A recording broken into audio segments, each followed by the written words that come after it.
west of the street.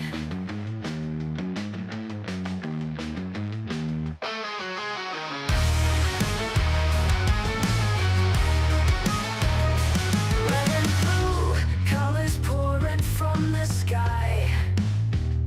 The bass turns to anger, the crowd gets loud. Punches flying in the blink of an eye. Truth buried deep beneath the shroud. Welcome to the bullpen, where the weak don't survive. These broken dreams we defend, trying to keep alive.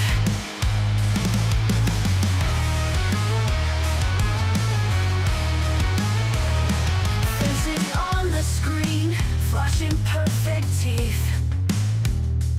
But behind those eyes, just rotting greed. Politicians turn to whispers beneath. They all just get what they need. Whispering conspiracies, drowning in their lies. Echoes of freedom, lost in cries. Spin the wheel of fate, let's see who rise. But this game will bleed you dry. Welcome to the bullpen, where the weak will survive.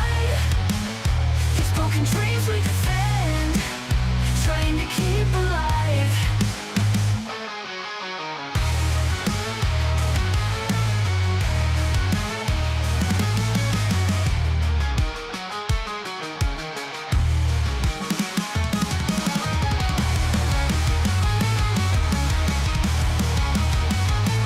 Welcome to the bullpen, where the weak will survive.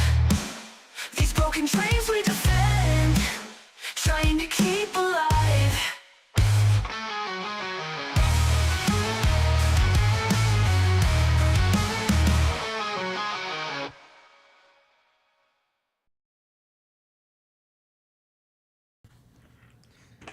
Hey everybody, welcome back to the Bullpen. It's a Sunday evening here, and yeah, there's a couple things going on over the weekend and the last week, so we're gonna try to hit on a few things. We may have a few guests, such as Mad Cheesemo, after he's done eating. For whatever reason, he thinks we're going to only go like 10-15 minutes. We'll probably be going for 2 hours, so he'll be on. Culture had mentioned that he might be coming on. Who knows? Comics division may even pop in. But how are you tonight, Chad? Peachy keen. Peachy keen, huh? I'm feeling like all the stuff I was worried about last night, I'm even more worried about today because we've moved on. We'll talk about that in a little bit though. Yeah, we're gonna take a few minutes to go over some other stuff earlier in the week before we get into the heavy stuff from the weekend, just in case we do have some guests. That way we don't have to rehash it. Um, so yeah, should we start with the Minnesota assassination? You mean the new version of the guy who shot up the congressional softball team and everything else, where we're gonna memory hole him, or the Las Yeah. Vegas shooter, or the Butler shooter, where we're not gonna talk about him ever again, apparently. No, I realize a few things happened this week, but they seem to have gotten this one just disappeared real quick. So I don't know if you guys remember, Mr. Belter went to somebody's home, shot them. Then he went to another senator's home. The cops had actually, uh, I guess from the story, a very smart cop, after hearing that one senator was shot, said, "Hey, we should send some people over to the other, to this other senator's house." So they actually got there when he got there. Now, what happened after that was a complete screw up, because he got into a shootout with the cops in the front yard, still went into the house, shot the senator and her husband, and then managed to escape out the back, which is why we had the manhunt. But what's going to memory hold this is, so there was a letter found in his car where he kind of wrote out his reasoning for doing it, I guess. And that letter basically said, that he was under the impression that Tim Walz was asking him specifically to kill Amy Klobuchar and clear a way for him to run for the U.S. Senate, Tim Walz to run for the U.S. Senate.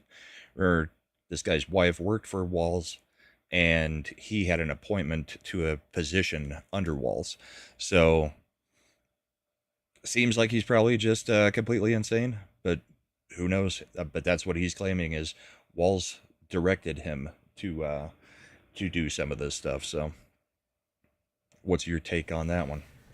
I mean, I think this guy is looking like he might be just straight up batshit crazy, but I mean, I don't think that Tim Walz is genuinely like ordering hit squads against people. Right. Yeah, neither do I. But it is interesting that that's what he's claiming. But I do think that I've seen, we've seen the pictures now where he's at resist rallies and doing all this stuff. He clearly was not a friend of Trump as they tried to frame this guy initially. Yeah, the original framing was, well, it's a right-wing wacko. No, it's another one of theirs. And it was so quick and obvious with all the appointment letter and everything from Walz that, yeah, Walz isn't appointing some Trump, voter or even supporter. So that never made sense. Go ahead. Sorry. Yeah, I think this is more evidence, and this is like a lot of people who commit acts of just random violence like this. It's more evidence about the mental health failings in this country. The reason we had much lower instances of this stuff happening in the past, aside from the CIA existing, was we had institutions where people were identified as problems and they were removed from society. Now, you can argue about the shortcomings of institutional, mindset as a solution. There were definitely abuses. There were problems. It clearly, they got so bad that the public rose up and wanted those places closed. But since then, but they do have a place in society. Right? You gotta have a place to put some of these people. So you can't just pretend everybody's fine. Is society better off with the people now? They make up a large percentage of the permanent homeless in New York City, California, in LA. These are the violent. City.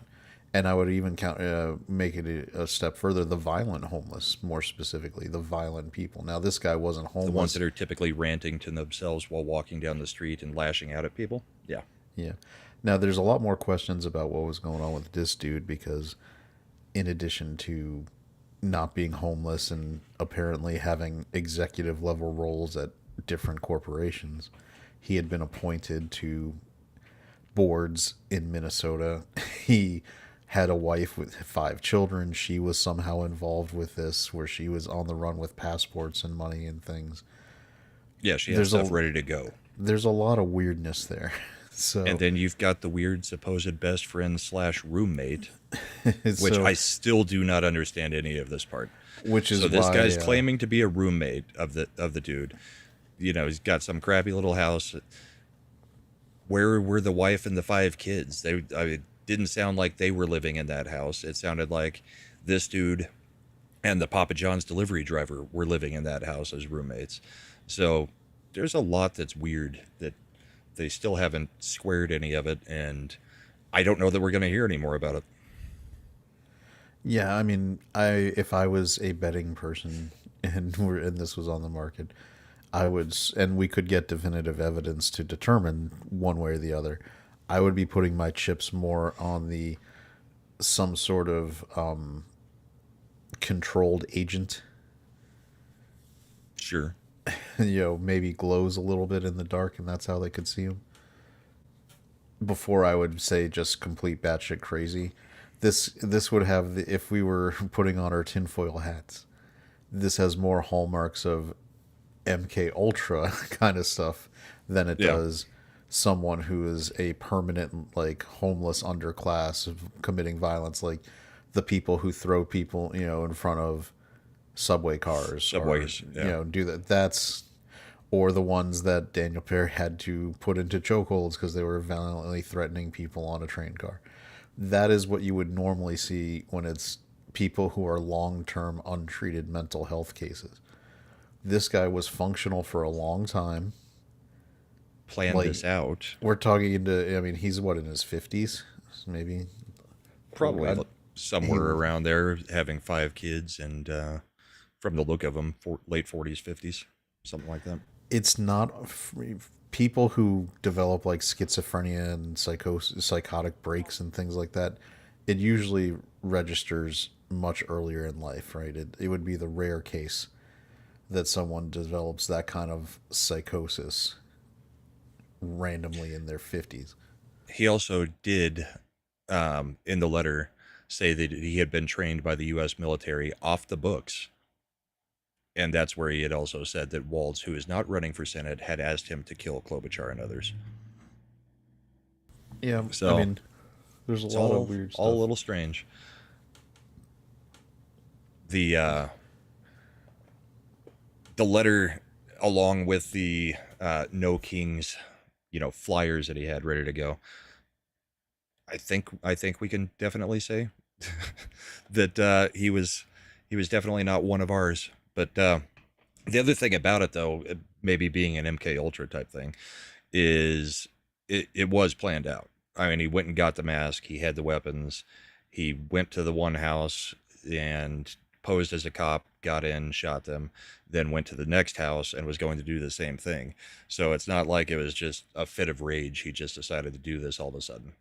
And there had to have been some planning to get all the materials together. So that doesn't Yeah. suggest a psychotic break either, Nope. to me. It sounds more like the guy who was down near Mar-a-Lago, who Yeah. was formerly recruiting for U.S. citizens to go fight in Ukraine, To go to Ukraine. Yeah. and was being well funded by some group somewhere to do that task. With many different encrypted phones and whatnot.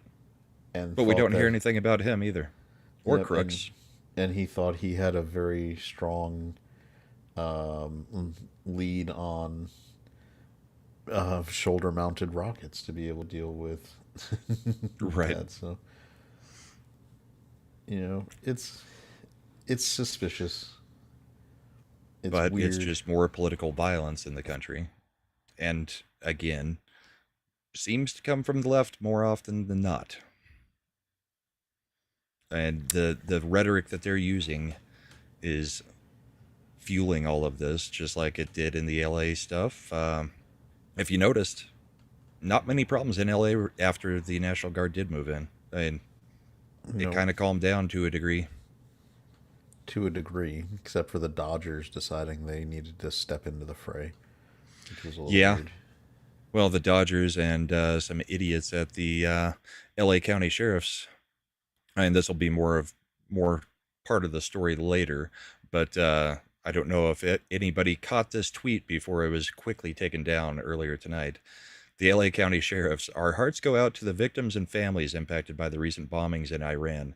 While this tragic event occurred overseas, the Los Angeles County Sheriff's Department is closely monitoring the situation alongside our local, state, and federal partners.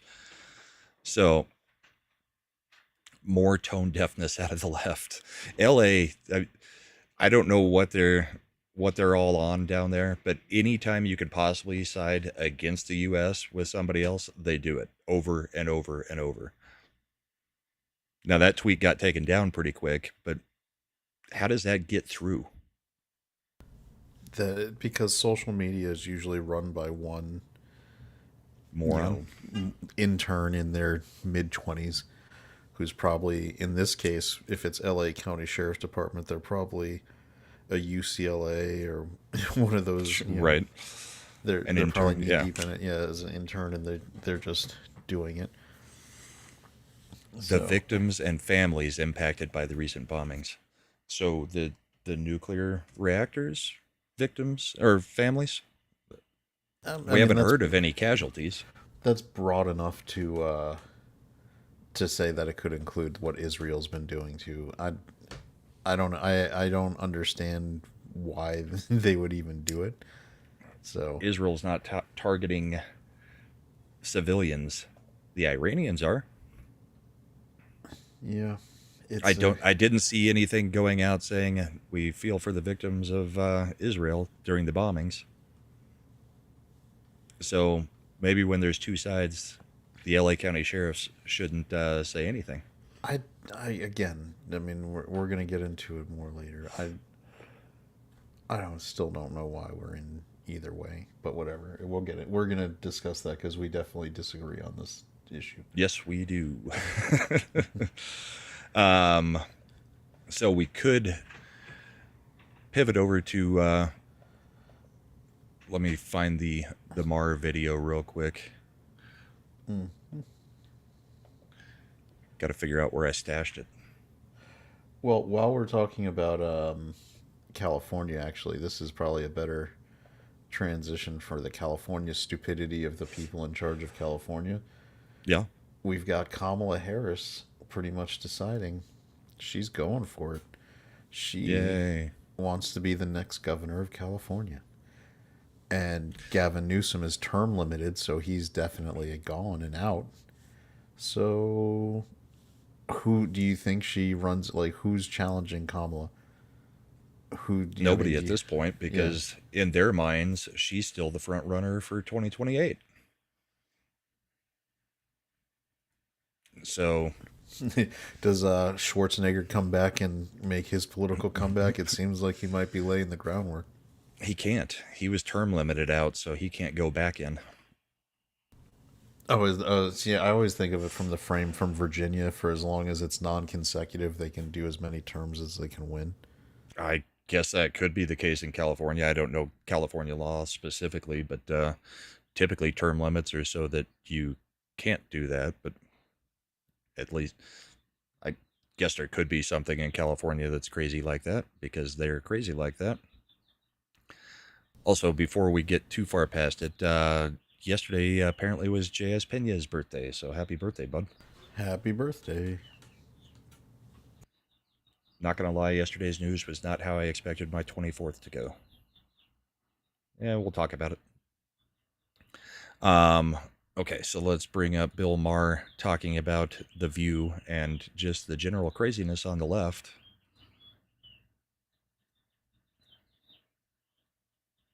And this is not a loving Bill Maher type thing. He's sometimes got his finger up in the air and getting the right direction, but most of the time he's still crazy. Audio. What do you think of Whoopi Goldberg saying it's worse to be a black person in America today than a woman in Iran? I say we were talking about the trans issue before, and the New York Times really has come over on that to the sort of the sensible, liberal, not crazy woke position. I think this is a great first step toward getting the Democrats back to sanity, and a second good step would be we got to do something about The View. I really believe that. I mean, could you just It's huge in Iran, though. I mostly pulled that one up just so that we didn't have to listen to the women of The View actually say it. The View is the gift that keeps on giving for at least content creators.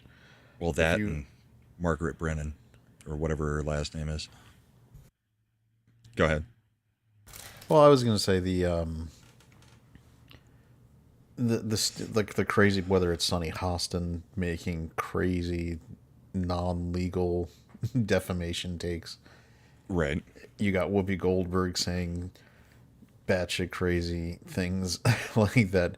Women in Iran have it better off than that. I mean, Are better off than any black person here. Yeah. Joy Behar can be counted on once or twice a week to say something ridiculous that you could play clips on. And Alyssa Farah, while supposed to be the conservative, half the time is just as crazy as them. But also, I don't know how she sits there every day. Because she's not as dumb as the rest of them, but she's definitely not a great conservative voice. She's getting paid like $3-4 million a year to be there. Come on. Yeah. Well, it's kind of like whoever the token lefty is on the 5 over on Fox News. You're just there to get beat up by the other four for the most part. Yeah, I mean that's how those shows work. I think we're better off. I mean those like outnumbered panels kind of. I mean you're playing to your audience. I get it. It makes sense. I've never been a fan of it though. It doesn't because you're It depends whoever's on who the dissenting voice is, because like Scott Jennings is just tearing it up on a 5-on-1 type situation. but it still doesn't actually lend itself to any kind of reasonable discussion. It's Typically, it's no. it's entertaining for clips, but does it really move forward and advance any kind of actual discussion on the topic? Not The answer is often, no. but entertaining. You know, bread and circuses, Brahma, bread and circuses. That's Well, we'll get Scott Jennings later. yeah. I mean, he's doing great over on CNN with what he's got to work with, but it's it again. I would prefer the idea that the media would be trying to hold accountable any people in power, regardless of party, that they would have, if it's a genuine question of a political, thing, that they would have dissenting viewpoints and give reasonable discussion time to each side. That's Sure. not what plays well on television. It doesn't play. I mean, we do that here. We do deep dives. We talk about things, and we're probably not as popular as reaction channels where they're just playing clips and making fun of people. I don't know that society is better served when that is TikTok sized info dumps is what people are getting. True, but then again, it is fun to make fun of Whoopi Goldberg and The View, True. I mean, but it's only a portion of what we do. that's true. We talk about a lot of stuff, but yeah, we still make sure to get those hits in on them for being completely insane. Maybe I'm just getting like I'm kind of being burnt out on that kind of stuff within YouTube's algorithm. I'm at the point where YouTube doesn't even recommend it to me anymore. I'm getting a lot of Dune videos right now.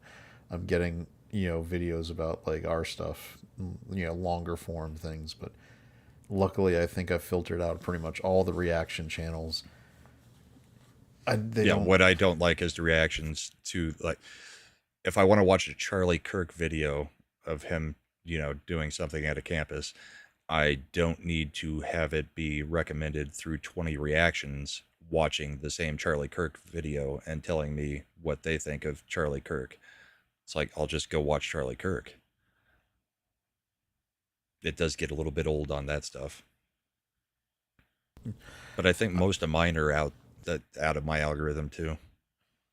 Lately, It took I think they a while. reset the algorithm like within the past few weeks, because I've had a whole bunch of very old videos suddenly start popping up as recommended, like seemingly related to nothing. Maybe something I might have watched 5-6 years ago, but nothing that's current. So I'm not sure what's going on with YouTube there. It's based on my viewing habits, but I'm getting a lot of videos about guys fixing up old cars. Oh yeah. I just Hey. find it super relaxing to watch guys. Hey, Thomas. Howdy, Mr. Division. Hello, sir. How are you? Doing good. Let me adjust my volume up in case it's low. On our end, you're fine. I Oh, don't okay. know. I I don't know jacked what's it up. going out. Yeah, Oh, it no, sounds no, good to me. All right, cool. Get And my to avatar fixed. answer Josh Hammond in the bullpen, I would welcome dissenting opinions on the Ottoman Empire, for I will crush them with facts and knowledge. Because in the end, the Ottoman Empire is a terrible historical blight that shouldn't be recommended in any way. Why Anyway, am I showing offline? That's weird. oh, that's a good question. On my side, I show you just regular. That's weird. Okay. All right. Guess All it's right, fine. now this is I an had to interesting- reload last night because I did that. Can you guys hear comics? Yes, I can. I hear him really good, but chat. Yeah, I'm Chat, more can you worried hear me? about them. That's What do we true. got here? All right, so you remember how we talked about early on how all the experts were going to be wrong about tariffs? This is a chart about the cost that is being charged for exports. Like, so Japan produces a car. they send it across to the destination, Europe, North America, wherever. This is how much it costs to, import that car for those areas. So the red is other destinations, and the blue line is North America. So essentially the United States. When they're sending it over, dealerships purchasing those cars, this is now the cost they pay. You notice how that the line just drops precipitously? Meaning that they are eating the tariff to send the cars over to here because Americans are consumers and they cannot take the hit on sales to not have Americans buying their cars. Yeah, so they are dropping the base price. So once the tariffs are factored in, there's effectively no increase or possibly even lowering the price to make sure they don't lose market share. And what did we say early on about how it would work with the tariffs?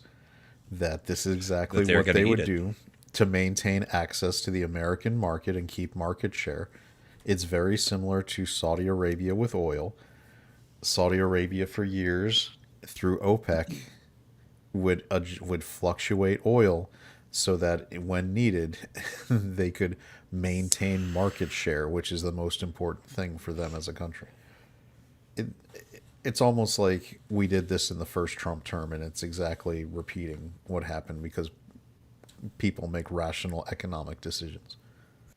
Yeah, because if the choice is to not have your product here or to have it here at such a high price that people won't buy it, or your company going under, you're probably going to just pay the tariff, not pass it along. Yeah, surprise, surprise. It's amazing how many economists that have been to universities haven't figured this one out in any way. Almost makes you think the universities are just teaching communism. Yeah, well, yeah, that's actually the case. This is also the case where, again, I've talked about it before, the idea that deflation is a massive country-ending problem, I still don't. I've never seen real data from an economist that supports the academic vision that deflation destroys a country as much or more than inflation. The Federal Reserve, through their monetary policy, encourages a minimum rate of inflation, meaning they want inflation to always be at like 2%. 2%. That's healthy. Why you would think Is what they say. if you're a Federal Reserve and you're trying to keep the currency of the country you represent strong, deflation would be encouraged because under deflation, the value of the dollar actually increases, it doesn't decrease. Now, what happens with deflation is that then debt service becomes a bigger issue because now the 35 trillion you have in debt, if the strength of the dollar goes up, becomes more of a problem than if you make a dollar funny money and 35 trillion is just some silly number. Right. Well, and that was the other big battle that Trump was talking about earlier in the week. He's pretty pissed off with Jerome Powell because they're keeping rates up, because Jerome Powell says he's not convinced that the tariffs are working the way that they're working, even though we can see proof of it in places. So he wants to keep the interest rates high, and Trump's not real happy with him on it.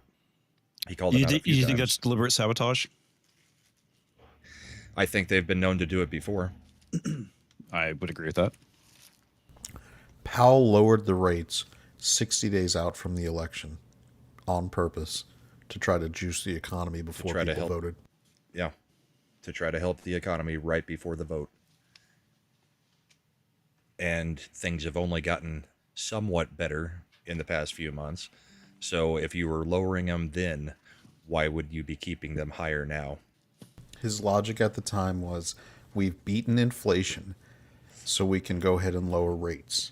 And they telegraphed another point reduction this year.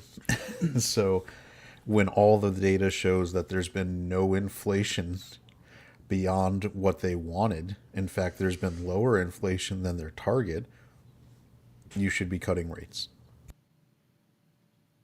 And Trump's right to call him out on it, because it is probably just more deliberate sabotage. Yeah, the Fed is I mean, it is what it is.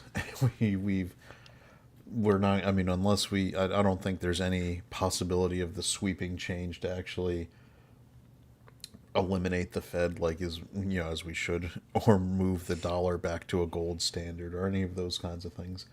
There'd have to be gold. That's Well, I true. mean, currently it's the petrodollar, so I mean, Yeah. there's that. Which the Biden administration did their best to basically destroy. Yeah, well, I mean, you destroy the petrodollar, you basically destroy our economy, which I've been saying he's been trying to do, like his entire administration. Yeah. Well, I mean, BRICS was set up basically to destroy the petrodollar. Yep.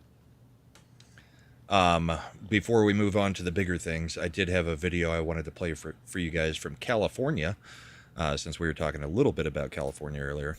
This is local news talking about a dude that I think you could bring charges against for aiding and abetting criminals. But we'll see what you guys think. Today we're going to Compton, Long Beach, Paramount. On a regular basis, Tito Rodriguez, executive director of Local Hearts Foundation, and a team of volunteers prepare grocery bags for those in need. Some bags of bread, some rice. Good Santa. Lately, that includes people too afraid to leave their homes because of the ongoing ICE raids happening across Los Angeles. Yeah, people are scared to come out. We've gotten thousands of messages. We're afraid to go out. We're even afraid to go to the doctor at this point. So then we assemble and we have somebody deliver groceries. And after watching video after video of ICE agents detaining street vendors, Tito, known to many as Hood Santa, and his wife Patrina knew they couldn't just stand by. Hola, señora. Vámonos, vámonos. Está muy peligroso andar en la calle. Sí, vámonos. They pick up vulnerable street vendors, buy their flowers and other merchandise, then drive them home to get them off the streets and out of harm's way. Por favor, no salgan un rato. Dios los cuide y Dios los bendiga, You see them in the streets right now where they're just being picked up and taken. And, my heart was tugged when I saw a couple of them hiding behind a rock or, just sitting ducks. So I just decided to take action. This lady admitted on camera that she is afraid, but she says she has no choice. She has to work. They're a little resistant at first, and then I reassure them that, hey, I'm here to do something nice for you guys. I just want to give you guys some money and send you guys home. Then everything changes. They're so There's another minute thankful. of that. I think you get the point, right? Yeah. Yep.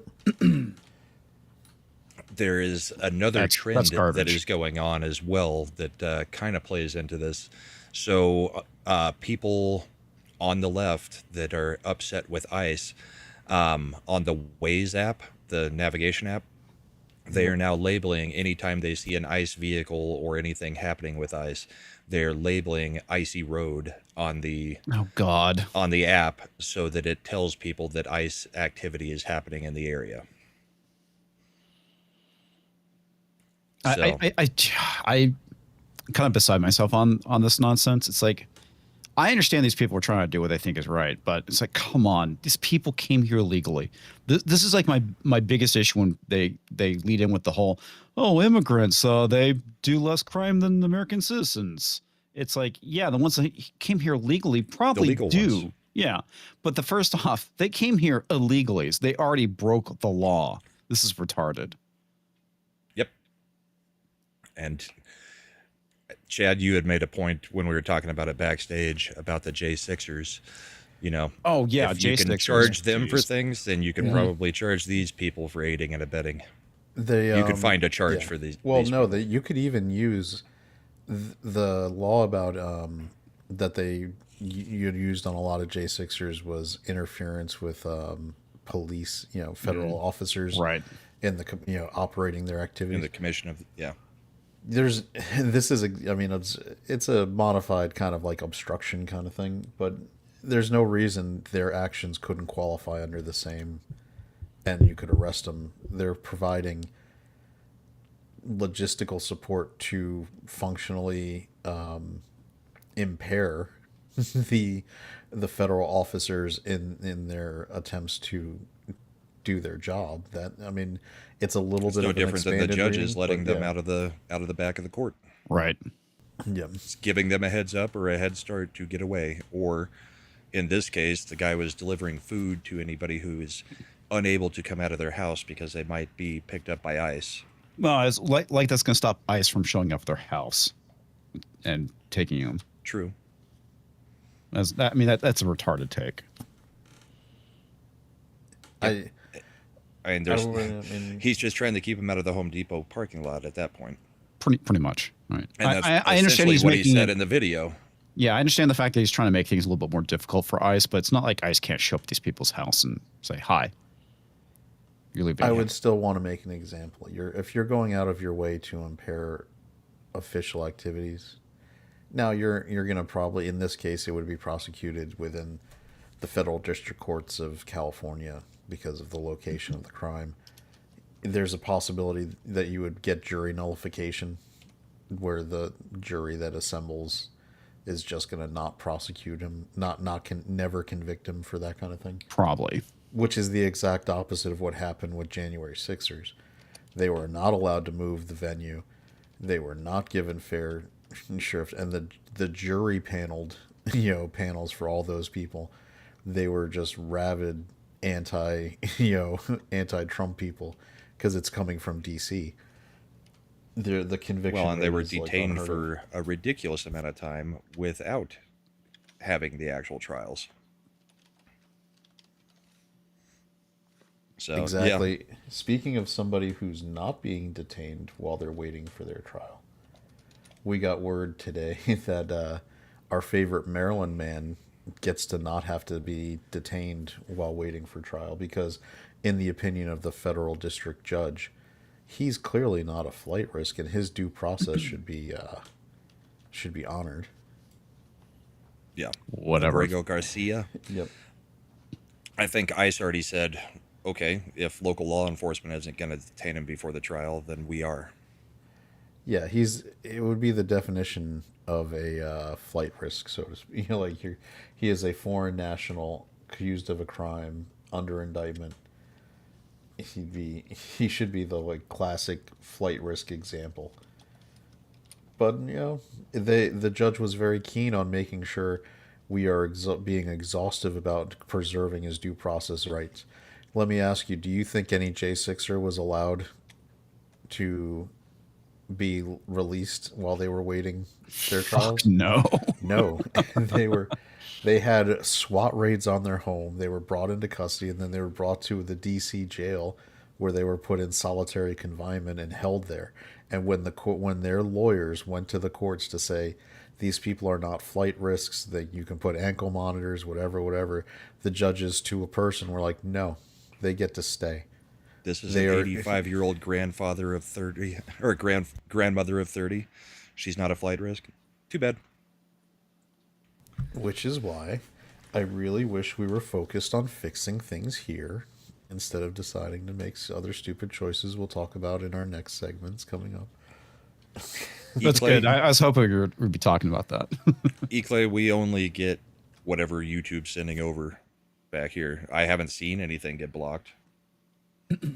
But it just automatically feeds straight through.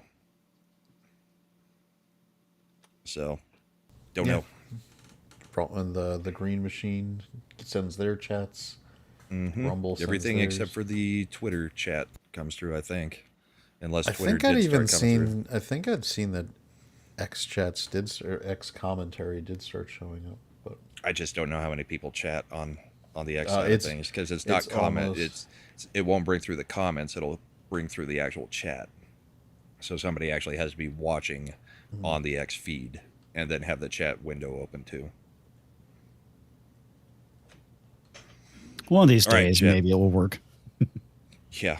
One of these days we'll find an actual streaming service that we're all happy with that actually does what we want it to. But right now we've got StreamYard and EVMux and maybe one or two others, and they've all got their own issues. And It is what costs. it is. Yeah, that's true. All right, Chad, where do you want to start? all right. Let's see. I can we can start. How about this? This will be a good warm up for this bullshit annoying me. Here we go. This is the official spokesperson of the State Department. Yeah, she's an idiot. You've seen this clip probably already. Mm-hmm. I had it pulled. Yeah. Pride of being able to be here and do work that facilitates making things better for people, and in the greatest country on earth, next to Israel. What? So let me just, for the people who didn't catch the key part, and I'm going to turn it up. Next to Israel. People, and in the greatest country on earth, next to Israel. All right, I think I've driven the point home. I do not believe. Look, they started it. They can finish it. We don't need to be involved in this shit. I completely agree. I don't see that we did anything realistically good by doing this strike after, now 24 hours later, now that we're getting the dust settling, it doesn't look like we permanently destroyed their infrastructure. No, it does not. So they basically did jack shit at this point.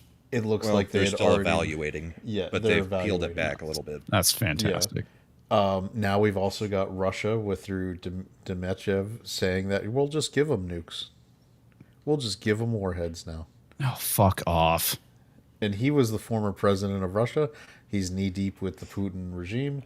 So if he says that's something they're considering, guess what? It's something they're considering. He's not gonna. Well, between Russia and China, they were already giving them components. They were just spinning up their own uranium.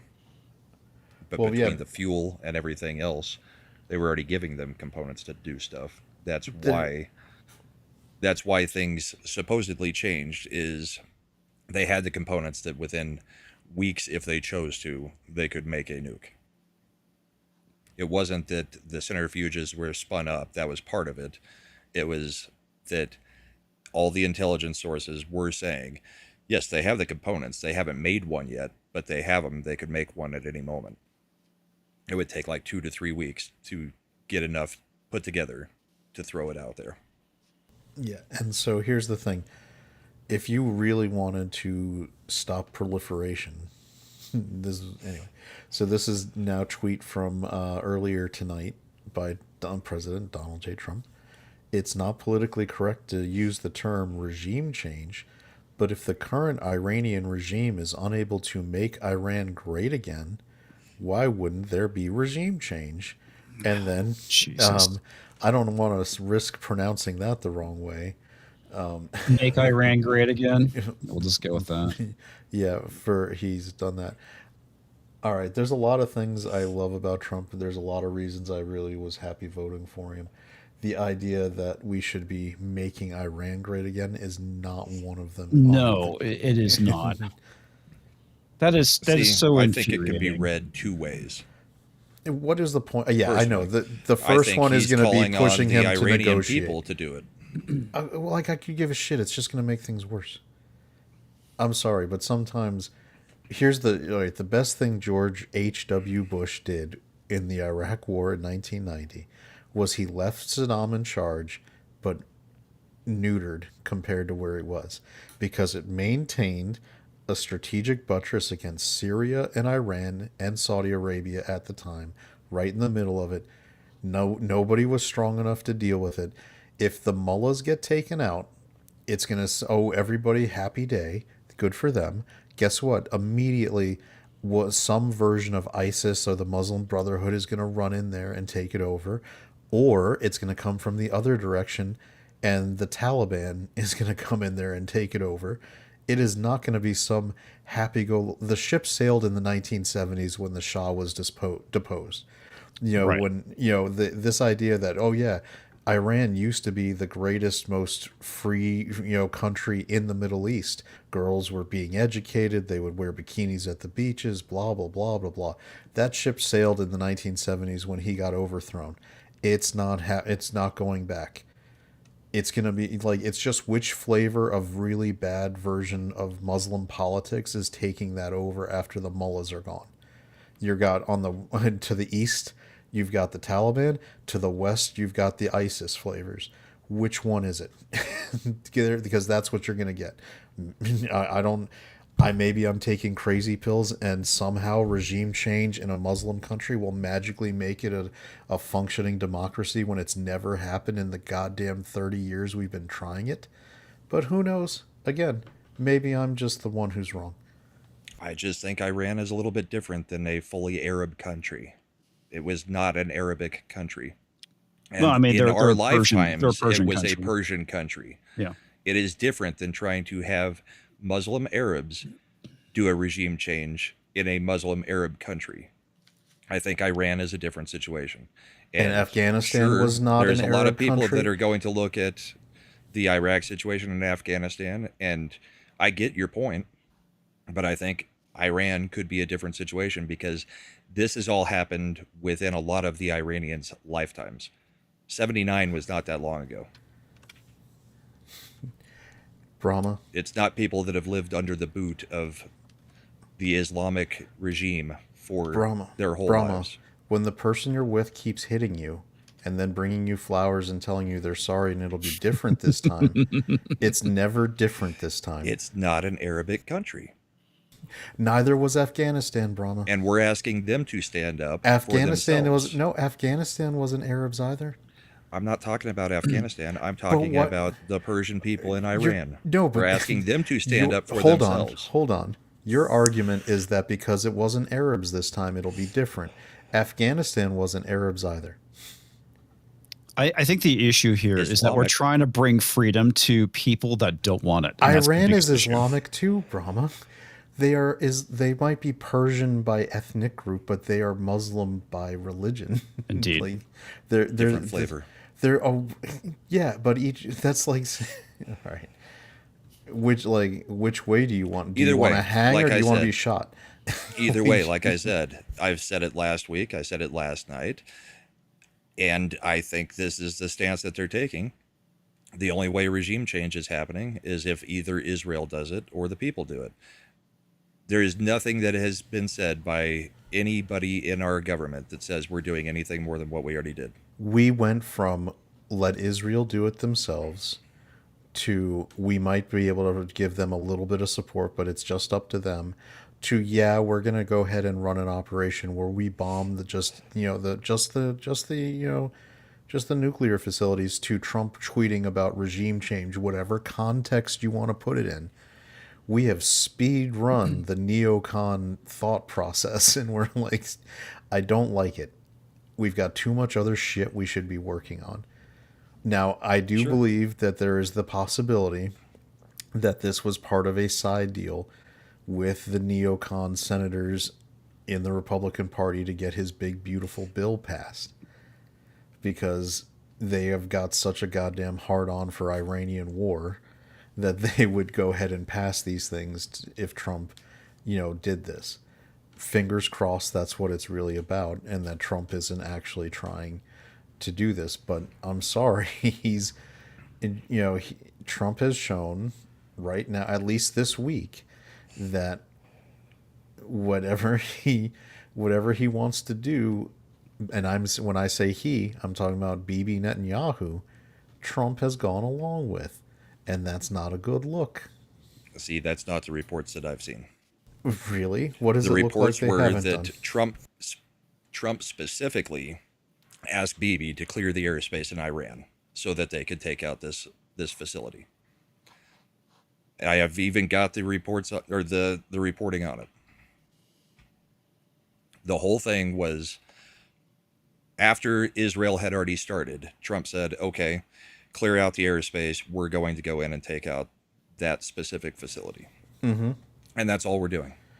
Sure. And that's all we've done. What happens now when Iran closes the Strait of Hormuz? Israel can deal with it. You don't think that they're going to somehow... Israel doesn't have a goddamn blue water navy. You know who does? We do. And you know what they're going to say? Well, that's global commerce. Are you going to let that happen, United States? you're being a chump, United States, and we're going to end up getting into a fighting battle and it might be short. I acknowledge that our I don't naval think assets Israel should has be any trouble taking out the Iranian Navy. there. I think the issue at this point is the fallout that's going to come from it globally, not just like the whole what's going to happen with Iran and Israel, but I kind of feel like at that point we're giving the rest of the world carte blanche to go after one another's enemies. At that point, I mean, you could potentially see China going after Taiwan, India going out, and Pakistan getting into it. Who fucking knows? That's kind of my concern with all this shit. As soon as we set one foot in Iran, I think it's game over. And my concern depends specifically on all the intelligence. But if they were right in any way, is there any time in history where we're saying Iran should be allowed to have the nuke? No, absolutely not. Then you How have to does take action. okay then all right, logistically, do you think they've actually been stopped from having a nuke now, or do you think this puts them closer to getting a nuke? I think well, it depends. If Russia actually does help them, then obviously it puts them closer. Yeah. I think the issue is this, in a lot of ways, just kicks the can down the road, right? Because how many times have we done this? We've done this before in the past under Obama, from what I recall, where we went after some of their facilities and bombed the shit out of them. So And then Obama made the deal with them. yeah, and then there was the deal. Well, I mean, but the thing is, this isn't the time Obama was president, right? The world has significantly changed in a lot of ways. Sure. But is there any reason to have that facility other than to make a No, nuke? it's 100% to have a goddamn nuclear weapon. It So doesn't why matter. wait until they've got the nuke to take it out? Why would you let them get the nuke and then do it? It makes more sense to nip the problem in the bud as quickly as you can. Then you either commit to really doing it and you kill everything, or you don't. And we're not doing either, because we wasted that. And honestly, I don't believe it. I don't believe that they were only 30 days away now, because the same people who fed the intelligence that made us change our assessment, it came from Israel. They have bias. They have reason to lie. They have reason to exaggerate, are the ones who said in 2003 they fed the intelligence to the U.S. intelligence that Iraq had weapons of mass destruction, that they had weaponized anthrax, that they had all this shit ready to go. Viking Nav, you nip it in the bud and you kick it in the butt. Sorry, Yeah. I thought that was funny. If you're going to create a red line, then you stick to that red line. Trump's doing exactly what he said he was going to do. This isn't sparking World War III at the moment. I don't It's care. freaking Iran. It's not even Okay. starting a new war. It's bombing. It's been done under every president for like the last 10 presidents. I get what you're saying, that it's not World War III yet, but there's a lot of things. It doesn't need to have 4 different like fronts of the war with troops on the ground to be a global issue. This, when oil gets to $120 a barrel and gas prices get to $6 or $7 a gallon, and it causes a giant goddamn economic depression in the U.S. like it did in 2007, I would say that's a pretty impactful thing. And I would say at this point, Trump has earned enough of my trust that if he's saying that they think they had it, and I completely think that just because Israel says this is the intelligence doesn't mean that Americans don't have their own intelligence reports that they're going off of as well.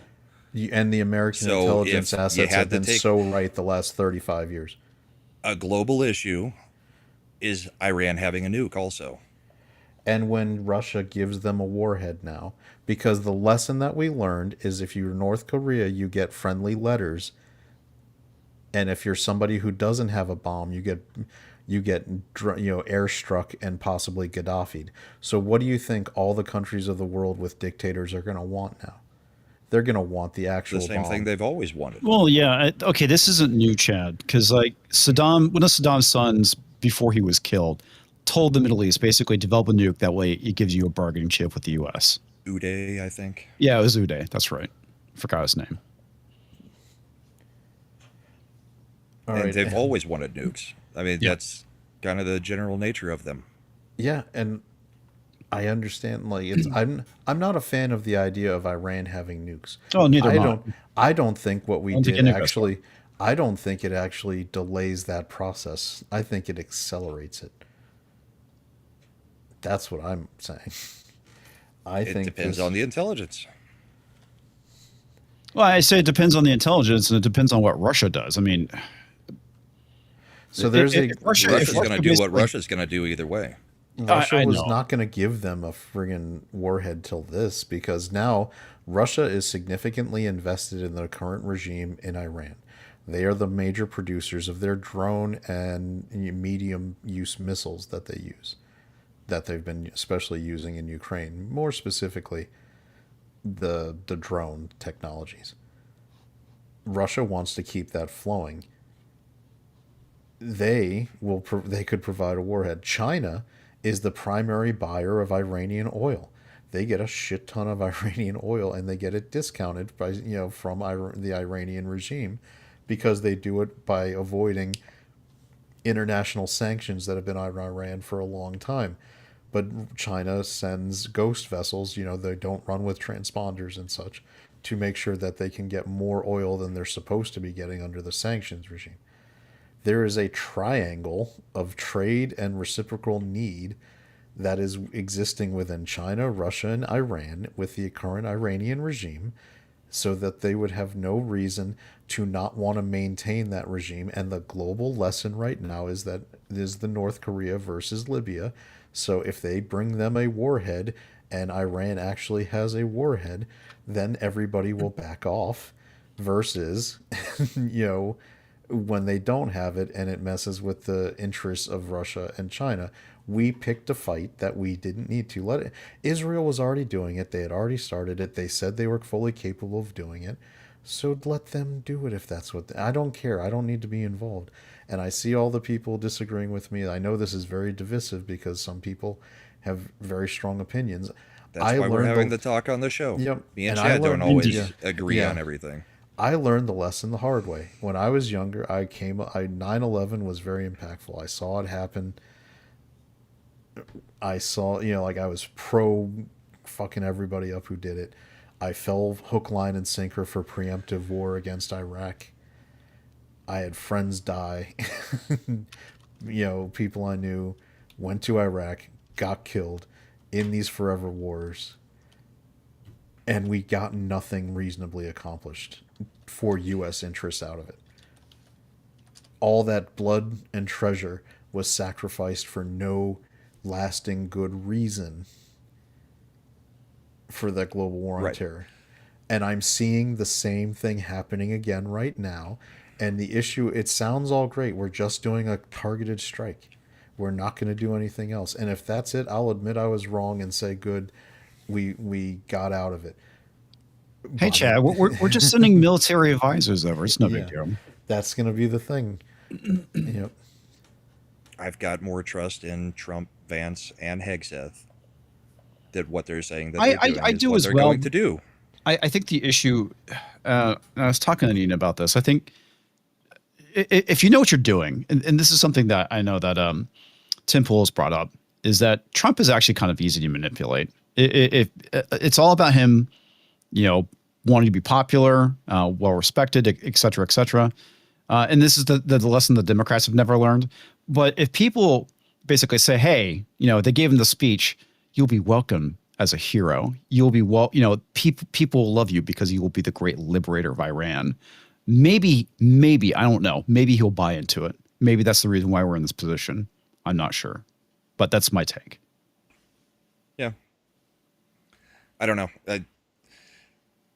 If Russia is going to give him a nuke, then that is a different situation. But at the same time, if the intelligence is right and you didn't do anything, then everybody's asking, well, why didn't we stop them from getting the nuke when we could have? The issue is Iran having a nuke. Because I think they're crazy enough to actually use it. And the Ayatollah is actually pretty old. Yeah. And they have repeatedly called for the destruction of Israel and the U.S. It's not just Israel that they've called for the destruction of. It's always been America as well. Right. So if they have a way to do it, they're going to try to do it. I mean, let's not forget, we're dealing with terrorists. That every major terror funding group is coming through Iran. That's where they're getting it. We've actually been funding them directly under the Biden administration. We were just handing them pallets of cash. Yes.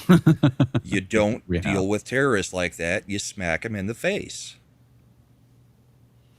And if they are that close, then yes, we had to take action.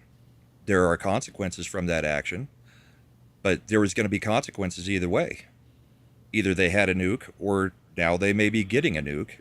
But either way, that ended with Iran having a nuke. And there's nothing to say that Russia wants their mad dog off the leash. Mm-hmm. Same for China. China has been managing a mad dog for 25 years in North Korea. They're the ones who run North Korea's shit. And North Korea probably has, what, about 30 to 40 at this point. And North Korea is not... They literally wanted the nuke for defense. I do not believe that of Iran. North Korea has been belligerent and threatening to use the nuke on Japan since they got it. And they never have. And why would we somehow think... Look, I understand, like, they chant death. The North Koreans chant death and all a lot of stuff, too. I don't know that you can say rationally having one functional warhead would immediately result in the Iranians bombing the United States. They don't even have a bomb that can reach us, a missile in an ICBM.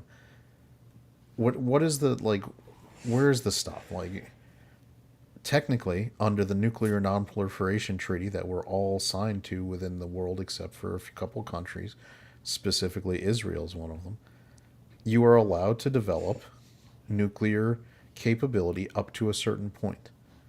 It's allowed, right? And the question J.D. Vance was talking about was enriching nuclear material beyond what would be needed for a nuclear reactor for power plant needs. Well beyond. Yeah. Well, there are Which other they uses. Iran had just gotten slapped down earlier this year for having their centrifuges working overtime. The only reason that they could need it is to try to make enriched uranium for a nuke. So, yeah, I mean, this isn't a preemptive thing either. This is 20 years. This is preemptive. This is 100% preemptive. We were doing In it what before way? they had it. Iran's been attacking Americans and Israelis for decades. And what do? We typically drop bombs on them, which is all we did in this case, too. I mean, if we want to go tit for tat all the way through history for who started shit, I mean, I don't... Look, Iran did a lot of stuff. I'm much in favor of what Trump did where he took out Soleimani. Do targeted strikes on the decision makers. That's really good. That's how you really stop things from happening. That is... And Israel did, and then Israel went in and cleaned up the facilities. Israel is doing full-scale barrages against Iran as a country, which, again, if Israel is determined it's within their need to do it, I don't feel the need to say, I'm not telling them they shouldn't. I'm saying we have no reason to be in this shit.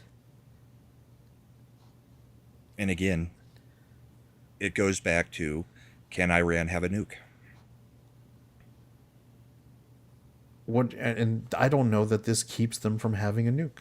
If you guaranteed me that this actually meant Iran wasn't going to have a nuclear warhead or weapon or device, but no one's telling me that. Not even Pete Hegseth.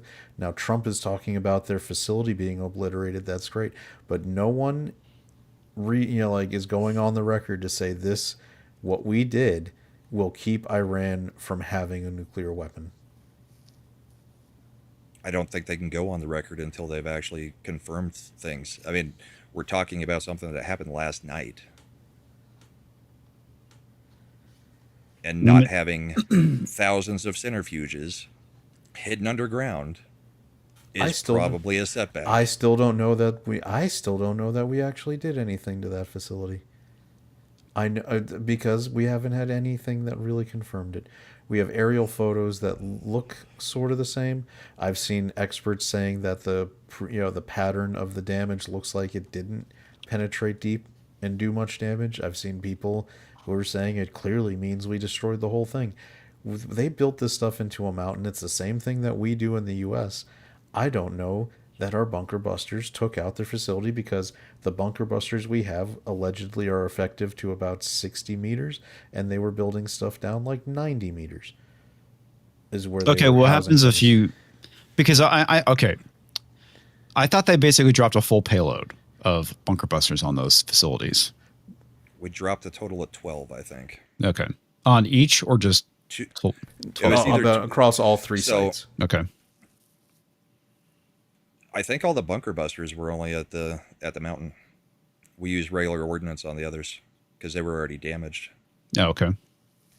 See, that's the problem. We don't have all the information yet. But the way they were trying to target them, they were going for the ventilation shafts, much like, Star Wars and Top Gun Maverick, which are about the size of a dryer or a washing machine. But they were dropping the 2 missiles, so one goes down, starts digging, the other comes in behind it. Then they drop another, it goes penetrating, and then the other comes in behind it and explodes. And then the other, they just keep repeating in the same bore. Right. If it worked correctly. The one thing though is comics. When people design that, these are known things, so they can design void tunnels and other things so that when it goes through these shafts, it goes to basically decoy tunnels that are designed to be imploded and still maintain the facility. We have no idea which thing it went down because we don't have boots on the ground doing an inspection. So yeah, this is not good. Yeah, it was 6 on the main one because it was 2. The reason we use the B2s is they can each carry 2 of those mops, which is why the episode was named "Mopping Up the Iranian Nuclear Facilities." So it's too early to tell, but what I can tell you is that Goldman Sachs and JP Morgan have already put out their estimates that that oil is probably going to go to $120 a barrel. Based on the Strait of Hormuz closing, Poly market is up huge on oil's price going up. But also U.S. oil coming from the Strait of Hormuz is 3% of our consumption. We have not been drilling because the cost of oil has been so low. We will spin up our drilling. So in the short term, yeah, you may have higher energy cost, higher oil cost, but when we actually get our drilling going, then we've got the higher cost for oil, and that'll start coming down because it'll be advantageous for us to be using our own oil at that point. That's not how. Meanwhile, it accounts Brahma. for 80% of the Asian market. That's not how it's going to work. Because the global price is the global price, and the U.S. companies will be able to sell their oil foreign more than they would be here, so the price won't come down domestically. It'll be whatever the global price is. And yeah, we'll have more production, but if the Strait of Hormuz is genuinely taken out and the U.S. is trying to now offset 80% of Asia's oil use, again, you're talking conservatively $6-7 a gallon for unleaded, probably around 8-9 for diesel. And you think China's just going to be fine with being cut off from 40% of their oil supply? I think China will make deals with Russia to get more oil from them. 40% more? Because that's the amount that China specifically gets from the Strait of Hormuz. Do you think Russia has that capacity? Yes. If the money's there, Russia will have that kind of capacity. Russia is a mega petrochemical because they'll also spin up more Arctic, drilling. There's a reason that we were trying to get Greenland, and it's because Russia has been trying to claim the Arctic oil production out there, as far as it can go. Now, the problem with, again, the people are saying it'll make fracking work and that's when prices will go down, is that we can export oil from the United States. It doesn't have to be used domestically. If there is another person offering you a 30% markup on your oil, you're going to sell it to them instead of that. And then what? Trump's going to come in and order them not to export oil? That's going to open up a lot of problems. I don't see them being able to hold that straight. It's not a. Here's something. All they've got left is their Navy, and I think Israel is perfectly fine with, oh yeah, you're going to block that, then your Navy's gone too. Israel's fine with crippling them completely. Brahma, you work in insurance, right? Mm-hmm. You know what an actuary is, right? Uh-huh. You think that actuaries are going to be comfortable writing the insurance policies they have to on these mega, shipping containers going through the Strait of Hormuz if it's being blockaded or it's a point of international conflict? Not likely, but at the same time, if you're let's follow always this conflict there. Oh no, not normally. Not normally. Not where it's an all-out international conflict zone. So follow it to its logical conclusion. If you need that insurance underwriting you to make the vessel go that way, and they won't do it, do you think the vessels are going to sail through the Strait of Hormuz? Don't know. The answer is no. They will not. So I don't think that they are able to hold the strait. Because we'll go in with our Navy and do it. No, I just told you over and over. I think Israel will go in and do it. Israel is not. Israel. They don't need a Navy. In order to clear it, you'd need naval power. And I think even somebody who disagrees with me as much as Slender is right now in the chat would agree that it would actually take naval presence to clear that, not just air power from Israel that may or may not be able to do it. I don't know. Don't know enough about the military capabilities. But they will have absolutely no air support, and navies don't do well without any air support. That's why the carriers are the strongest force in the navies.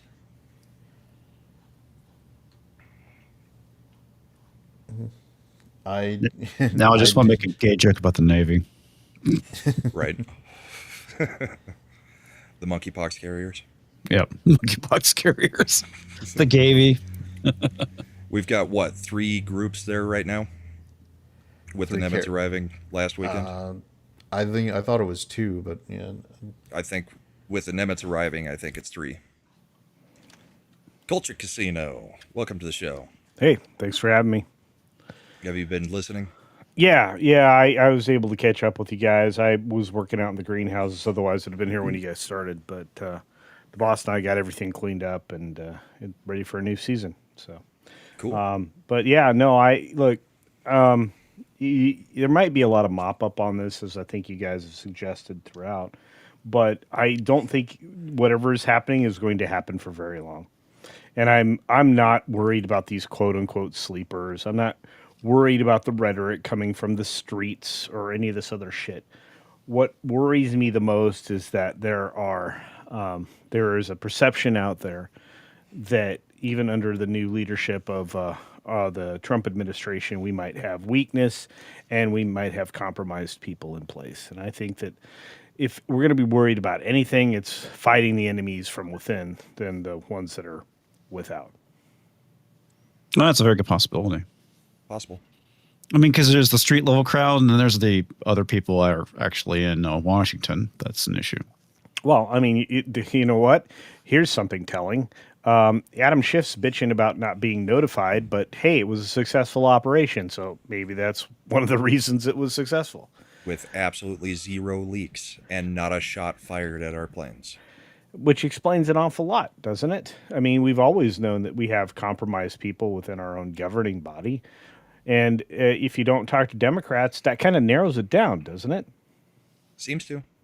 So with that in mind, why don't you run a full operation that's not real and tell the Democrats all about it, and then trace every single one of wherever they go and whatever they say and whatever place they do, because that's going to tell you an awful lot. I know exactly what you're talking about. Yeah, the idea of you feed different people false Planting information. Yeah, and then you find out who the leak is. Yep. And look, I mean, would it surprise anybody if it was AOC, Adam Schiff, this new Ilhan Omar. dumbass? Well, no, the dumbass Cox Crockett chick, right? Or any of these other pieces Jasmine of shit. Crockett? Yeah. I mean, I'm sorry. We have terrible people who are clearly compromised operating within the United States. So, you know, who are all the people sleeping with all the Chinese spies? I mean, that was it the Wiener guy? Swalwell. Yeah, he was on the intelligence committee. He's not intelligent enough to be on the intelligence committee. It's kind of wild. Yeah, it is. I don't want boots on the ground. I never have. This is not the position We I all wanted. agree on that. I know. This is not the position I wanted the United States to be in. And again, if we pay attention to everything that's happening, maybe we can suss out what the strategy is, because I don't think they're done. I think that drawing the Ayatollah out was a good idea, because now you not only have you confirmed that you're able to track him directly, and you were able to track the president to the streets today. The only person pushing forward this program is the president of Iran, quote unquote. I'm using, you can't see it, but I'm using air quotes for the president of Iran.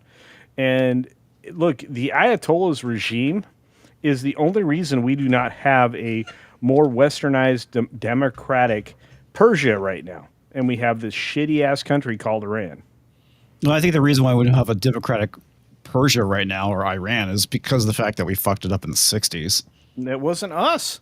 It was in the 70s. I'm sorry, 70s. We're the ones who put the fucking Shah in. With the help of the British. Some people would argue with you, but all I can tell you is the worst thing to do is taking the liberalized Western world democracy that was like in a solid position there, and then turning everybody into the streets, brought in a theocratic regime that essentially removed human rights amongst all the other problems.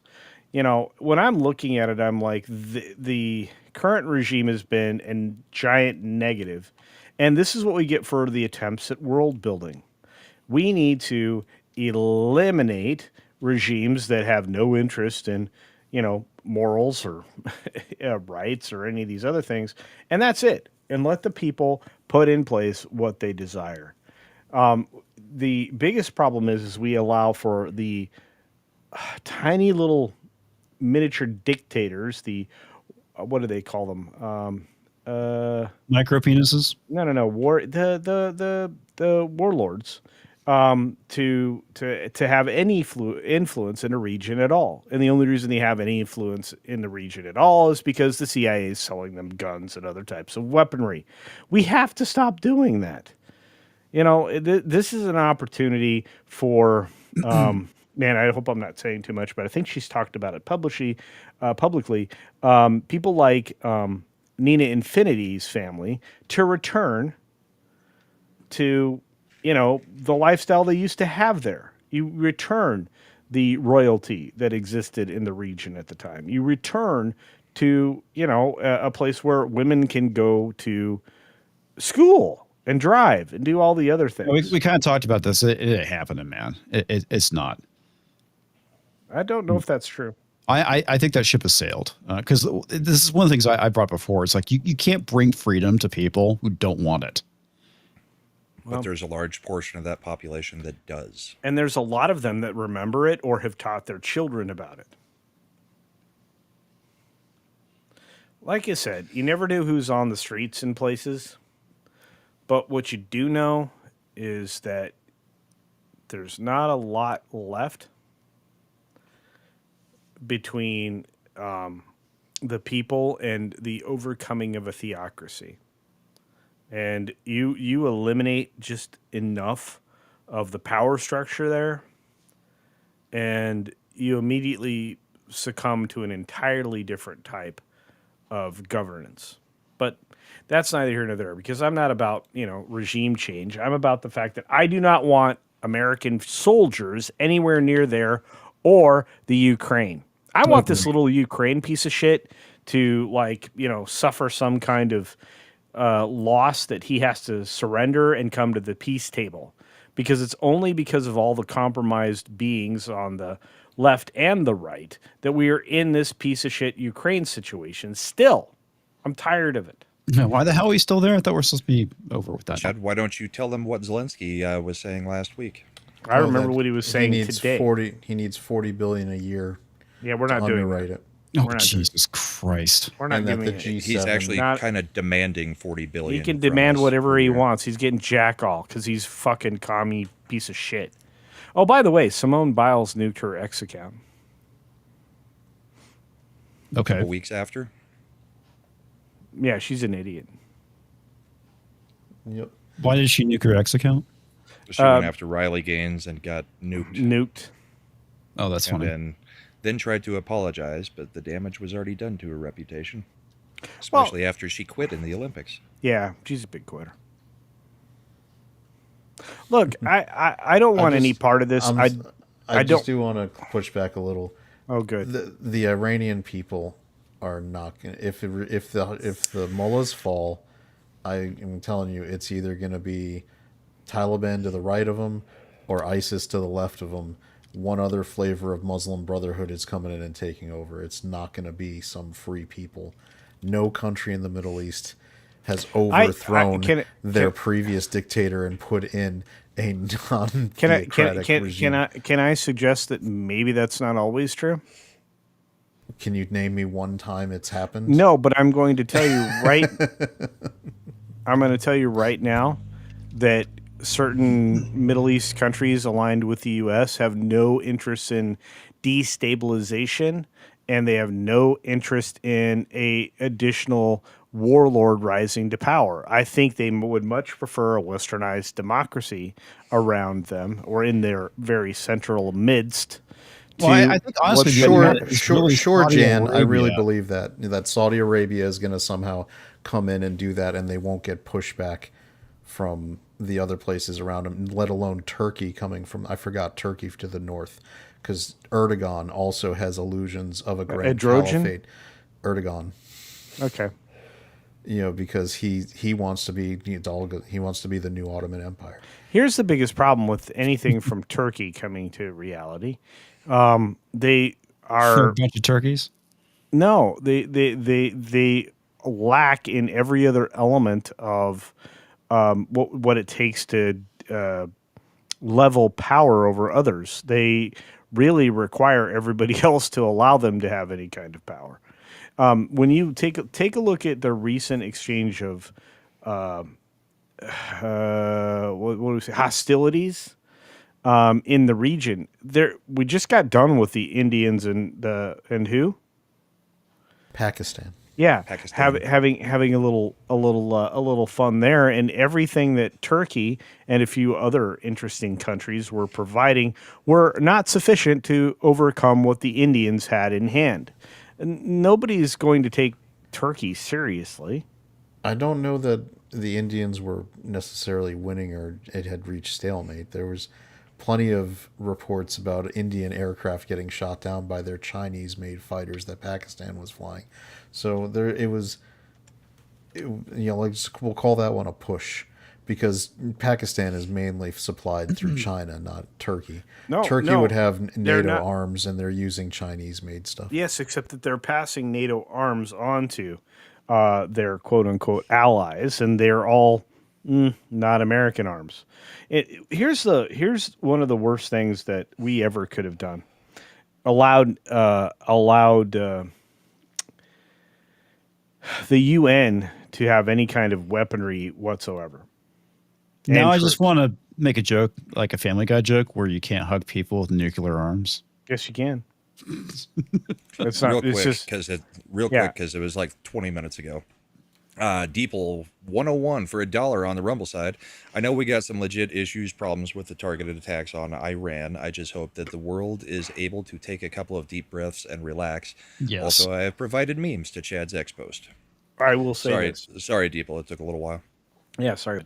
I will say this. I think most of the rest of the world were like breathing a sigh of relief, especially the Middle East. The last thing anybody in that region wants is for these theocratic zealots to have access to nuclear weaponry. You're talking about Saudi Arabia, the home of Wahhabism. I'm telling you right now, the Saudi Arabia, the reason the 9/11 UAE report has a whole bunch classified that we're not allowed to see. You have to remember we were complicit in that, but that's a different conversation. Are we on Rumble or are we on YouTube? Both. Yes. We're on Okay, both. so Lil Chad, you might want to dial back some of that, just because I happen to like this Brahma Bull fella. I know, but I mean, Yeah, we it just irritates. talked. It's somehow saying, "Look, I understand that Mohammed bin Salman, the younger prince that's running things, is trying to diversify his portfolio They have of to. income streams, but that doesn't mean that they're Look, still not do you growing know a what I flavor think- of Islam. do- That's a do- problem. Yeah, but do you know what the greatest threat is? Islam. No, the straight, the straight being blocked. Yeah, we were spending a lot of time That's what on the we were Strait of talking about Hormuz. right before you It's came going to And drive that's oil why to I came 100. in here. The Strait of Hormuz is really important because if they try to do what they did under Carter, Trump won't react positively. And in what way is that us not getting into a quagmire of war? I don't think it'll be a quagmire. I think it'll be a brief interruption. And this is the other problem. 2 weeks to slow the spread? No. Oh, 2 dude, weeks to slow the spread you of are communism. every single little cliche. Holy We'll be welcomed cow. as liberators. I have no interest in being on the ground. What part of that did you not hear? Russia three- will no, lose no, to we- Ukraine in 2 yeah. weeks. I don't believe in any of that. What I believe is Those were all things Americans, like officials, had said before Yeah. those things started. I'm sorry. I learned the lesson through blood, and I take it seriously. That I'm never. I had the wool pulled over my eyes before, and here's the so lesson. I'm cynical Here's the on it. lesson that I have no interest in repeating. I don't want half measures. Understand that. We have to do the things that we had to do to end World War II. You have to react with so much force that the other entity that you're against cannot possibly withstand trying to either retaliate and or even participate in the events anymore. And this is the other problem. And does it seem like we did that? No, we're not done though. I thought we were. That was the whole point. We're done. Let me tell you, the minute anything happens to anything that's tied to America, Iran's going to be a giant glowing sandbox somewhere. Because I'm going to tell you right now, the only way to stop this shit is to react in such a way that nobody ever wants to do it again. That is the lesson.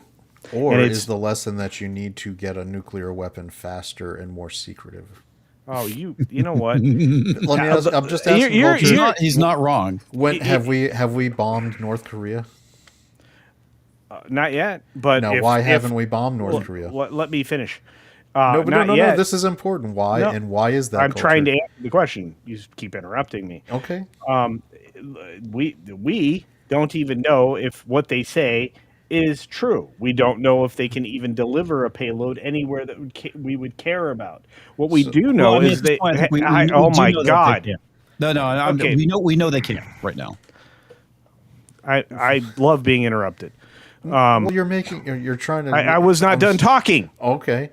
I'm just to reinforce I'm where done. we're at. I'm done. No, okay, I just want to make sure I'm understanding you. You're saying that we don't have any reason to believe North Korea could actually effectively launch the warheads they have, and we still haven't bombed them, and that somehow supports what we did in Iran. I think he's actually done. Okay. Anyway, while we bring down the temperature for a second, I am going to play a clip from this morning with Hegseth. And then we can discuss.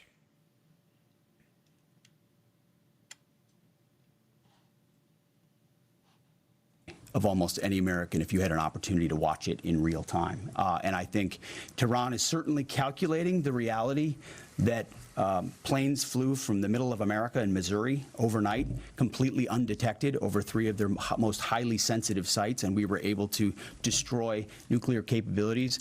And our boys in those bombers are on their way home right now. We believe that'll have a clear psychological impact on how they view the future. And we certainly hope they take the path of negotiated peace. But I could not be more proud. So that was the official stance of Hegseth on behalf of Trump, which I do think it was a show of force. And I think it's also a show of force to Russia and to China regarding Taiwan and trying to get the Ukraine thing ended quicker, because that was a promise that Trump made, was to get that war ended as well. I don't think any part of this is trying to start a new war. But we did. No, we dropped bombs. And that's not typically how you start wars. Well, that's one way of starting wars. We've done it a ton of times without starting a war. We did it multiple times in the past 4 years. We had... Was it starting a war when we bombed the Houthis last year under Biden? Like bombed them into the ground? Where were and then what country were they at? Hold on. If we had to bomb them into the ground under Biden, why were they still there when Trump came in and he had to bomb them? Well, because there's still some of them left. I mean, my point is that we didn't start a war. Not every time we bomb something in the Middle East does it start a war. That was the statement I made. Dropping a bomb does not make it a war. It was a military action. Oh no, I've run off my co-host. I know. I get that I'm going to be in the minority for a lot of people. Trump had a limited amount of political capital. Limited. The bigger priorities for the American people were the trade negotiations, the changing of the tax policy, and mass deportations. Those are the things we needed to focus on. Getting sucked into this, and look, we're all falling into the same trap, because now I'm pissed off about this and worried about what's going to be the next thing, because it makes sense that as it would take a lot of restraint to pull this stuff back. And I get, targeted airstrikes doesn't necessarily lead to boots on the ground, but this, this one feels like it's more of what we did in 2003 than what we did, wagging the dog when Bill Clinton was hanging out with Monica and had to distract people. So if you're trying to remake the entire economic system of America to work for the American people, and there are literally trillions of dollars that are impacted by this, the idea that Trump turned around and started bombing Iran and completely evaporating the attention that was needed to these other projects that are more important for the American people. And yes, I get that Iran said death to America and all these other things, but in the long that's like run, a Tuesday from now. Yeah, in the long run, to really help the average American, those things are way more important right now. And he expanded a lot of political capital to do this, and I don't see how it helps with any of those other things. I think we'll see on that, because just last week, as Israel started all of this, all of the polling was saying 79% of Democrats didn't want Iran to have a bomb. 83% of Republicans didn't want them to have a bomb. So that looks more like an 80-20 issue to me. Hold on. I don't know that I don't know that the expenditure of political capital was that much. Oh, because it was something that everybody, when you can get 79% of Democrats and 83% of Republicans to agree we can't have Iran having the bomb, that's pretty big agreement. They never agree on anything at those levels. Well, I think a broader conversation is the fact that the Democrats aren't really cohesive in any way right now. And that's one of the reasons why they're polling so negatively, and why a lot of things are resonating with Trump's approach to things right now with people that they didn't before.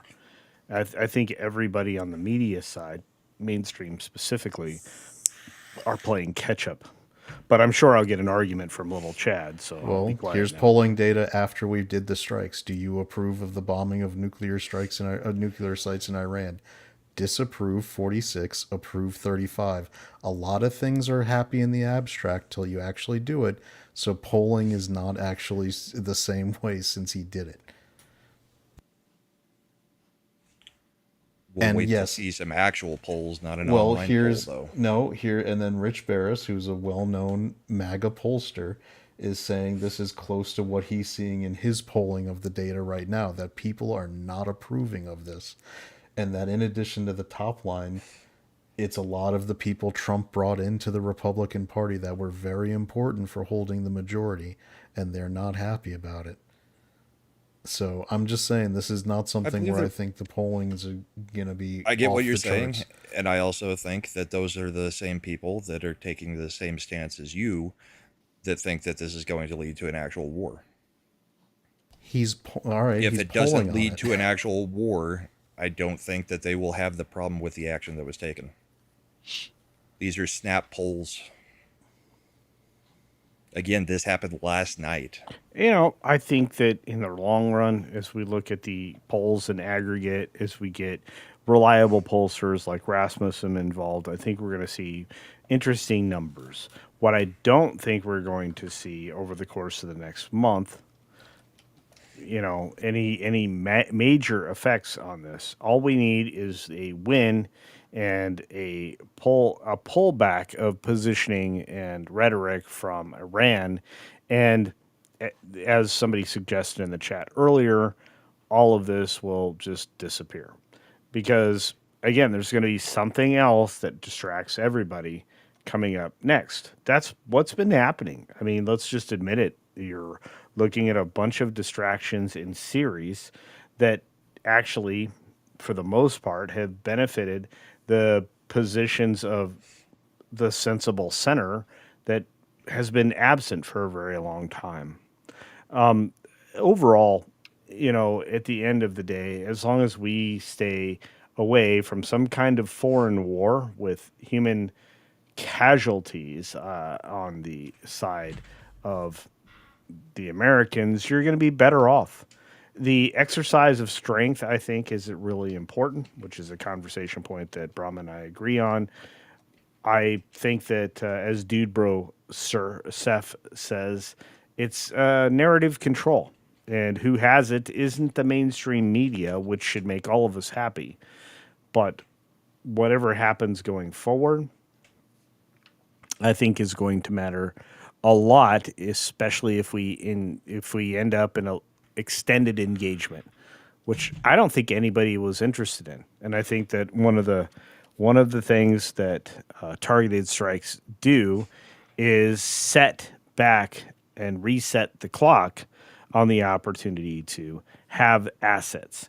And if in any way North Korea supplies Iran with anything, North Korea's leadership will no longer exist, and what's left of Iran will be the people that will rebuild an amazing liberal democracy in the future. Did you still have that to share, Chad? Yeah, I mean, Rasmussen was hedging, so I didn't. Let me get it if you have something better. Well, since somebody said Chad at least brought the evidence, here is the polling from Fox News of before it took place. Like I was saying, I had the numbers slightly wrong. It was 82% and 69%, not 83%. And 62% of independents agreed that Iran poses a threat and should not be allowed to get the bomb. Yeah, I think again, the early. I was just results bringing it up after- because yeah. I was quoting Yeah. numbers, and somebody said, "Well, Chad at least brought the evidence." I do have the evidence of what those polls were saying too. So, Yeah, Rasmussen. just figured I'd put it on the screen. I'm trying to. Yeah, I would love to know what Rasmussen's actually getting back, because last I looked, Mark hadn't gotten anything that he was putting out.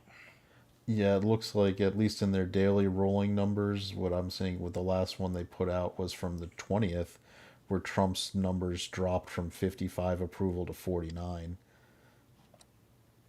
In Rasmussen's numbers. That, And I mean, Vance, that's their the other thing I daily saw him put rolling out was Vance is still polling +9 compared to Newsom. Well, and then if you actually look at what the Democrats are actually doing right now, it's not very good.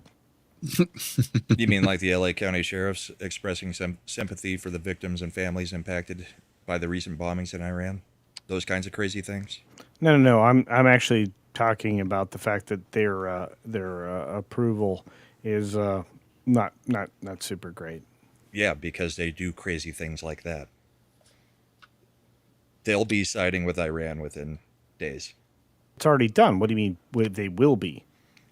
It'll be a lot They louder. love themselves some criminals. They love themselves some terrorists. They like, just take a look. They love themselves some illegals. They love anything that isn't America. Yep. They are all for the criminal types. Vote for us. We love All criminals. the Ukrainian flags are going to get replaced with Iranian flags. Oh yeah, just Well, as I soon mean, as the stores open up. no, as soon as Amazon ships them. I mean, you got to get, first of all, the Soros store isn't what it used to be. It takes a little extra time to get the bricks and flags where they need to go. Yeah, they had a little bit of U.S. aid cut out of them. Yeah. Hey, by the way, Chad, when are you getting your delivery from Soros? Wow, buddy. I appreciate that. I'm sure not wanting more friends from high school to get blown up and killed in war is such a terrible position to take. Thanks, Culture. Hey, what did I say about putting boots on the ground? Not a fan. And don't get started on that. I have plenty of friends who've been places, not just Mads. Some of my buddies were facing on those Somalis in a very dire situation. That was, yeah. So I'm Right, but sorry. I'm just we very. we can talk without Yeah. getting personal between the four of Yeah. us. No, everything will be fine tomorrow between me and little Chad because I love him, but he's a little, I'm sorry that it is crazy that we have spent the last 12 months concerned about deep state trying to take out Trump, that they may have been involved in Butler and all these other things, and suddenly we're like, their intelligence on Iran is spot on. I don't agree with that at all. I don't think they've had spot on intelligence ever. I don't like the idea that we are now in bed with Iran on a war we had no intention of getting engaged in. Wait, how are we in bed with Iran? With Israel Excuse me, Israel. Sorry, Okay. I misspoke. Yeah. What bothers me the most is that if we have intelligence that is very similar to the Israelis and the Mossad, and they indicate that they were very close to having the capabilities, well, as everybody has said forever and ever, it's a bad idea for Iran to have a bomb. Yeah, well, no one's going to disagree with that. I mean, Well, everyone, Bill's asking, does the U.S. have recent intelligence from Iran, or are we just relying on other intelligence? We don't know. But what I do know is Tulsi Gabbard just a couple of weeks ago was saying that she didn't believe that they had the components to make a bomb, and she was convinced and actually turned around and said, "I stand with Trump on this decision. They do have the ability to make a bomb." Which exactly? And which she actually was in the She wasn't in the pictures, but she was in the what do they call the room while they're doing the Situation room. the situation room. Originally, it looked like she was not a part of that, but she has come out and said she was there. There are pictures of her sitting at another seat at the table. It just wasn't the pictures that they released of the others. So she was up in on part of it for the situation room. I look, the man with the greatest IQ in the world says that we've had our very first president that God helped select in Trump. It's hard to deny that that's a possibility. And again, I'm a man of faith, but I'm not going to let that enter into the idea that maybe we had just enough information to tell us this was probably the best decision at the time. I don't want more wars. I'm done with them. I want the Ukraine thing to end because I believe that Lindsey Graham and many other people are the sycophants that stuck around to collect even more money for that particular war. I don't think there's money in this particular engagement because I think it's going to interrupt a lot of the economic growth in certain regions, which we absolutely don't need. And as I will agree with Lil Chad here, and this is why you know that I'm not that pissed at him. I'm just kind of angry he kept interrupting me. That we don't need this at a point in time when we need to get a lot of other things done, especially when it comes to the economy and to change the makeup of the liberal world order that has got their heels on our throats right now, and we were just starting to be able to breathe again. True. I think I mentioned it earlier, but I'm actually, if it comes out that Trump effectively did these airstrikes to buy off the Lindsey Graham, Tom Tillis Senate group to pass the big beautiful bill, I'd be way more comfortable with it than the way it's been presented so far, actually. Yeah, as cynical as that sounds, buying the senators' votes for that bill because it's that important for setting the stage for the economic agenda, I would be much more comfortable if that was his reasoning for dropping the bombs. And you and I would be at odds there too, because I'm like, that would make me so freaking angry. At this point, look, we know that people have enough to expose these people for how corrupt that they are. I want all the people who are corrupt to be exposed so that nobody lives under the illusion that, you know, there are more than a handful of actual people working in government that are legitimately trying to do their job. I'm sick. Why would and that make tired you of angry where if we it's killing two birds with one stone? maybe it is, but you would have to be exposing Lindsey Graham for what he is, and I don't believe that's ever going to come about. So, I think Lindsey Graham. Wait, is you talking about exposed gay for what he homosexual? is. no, I don't care about that. He can fuck whatever he wants. Dude can go out there and get busy with the Barry Allen actor. I could give two shits. I'm being a smart ass. Oh, all right, fair enough. I just because the rumors with him being gay. And I'm pretty sure. What do you mean rumors? I thought that was confirmed. Anyway, I don't want any more wars. I'm sorry that when it comes to MAGA and everything that I pursued in my vote, I'm done with fighting for other people for the elite's money to go up. I'm done with that. fair enough. Yeah, I think all of us are. To me, I'm sick of the Fed. The Fed actually, the results of the last week have so pissed me off that I literally there is no reason we should not be auditing the Fed right now. Because we talked about that a little bit earlier too, that Trump's a little bit pissed with Powell right now. He should be. The guy's a freaking bought-off commie piece of fuck, Rothschild asshat. Yeah, I'm going to refresh real quick because I have no browser controls on this stupid thing. Well, I'm looking at a black screen, but I have been since I got here. So. Yeah. Look, and again, for those of you out there that think, Chad? Well, what I'm saying is, it doesn't matter what he does. It's a black screen for me. What I do want to say is this: is that for those of you who believe that I'm at odds with the little. I was telling Brahm about trying to inflate the picture I'm sharing. Well, what is the number on the right then? I can't. It's just the tracking the price of oil, which is now closed. This was as of it's up to 76, but it's even gone higher in aftermarket trading. The main thing is to look at the trend line. It was trending down, and then it just is now undergoing a massive spike. And that was to support what Culture was saying about the economic Yeah. downsides of what we're doing. Yeah, it's stupid. We want to bring oil down to $50 a barrel. That's where we want to have it, 50 or less.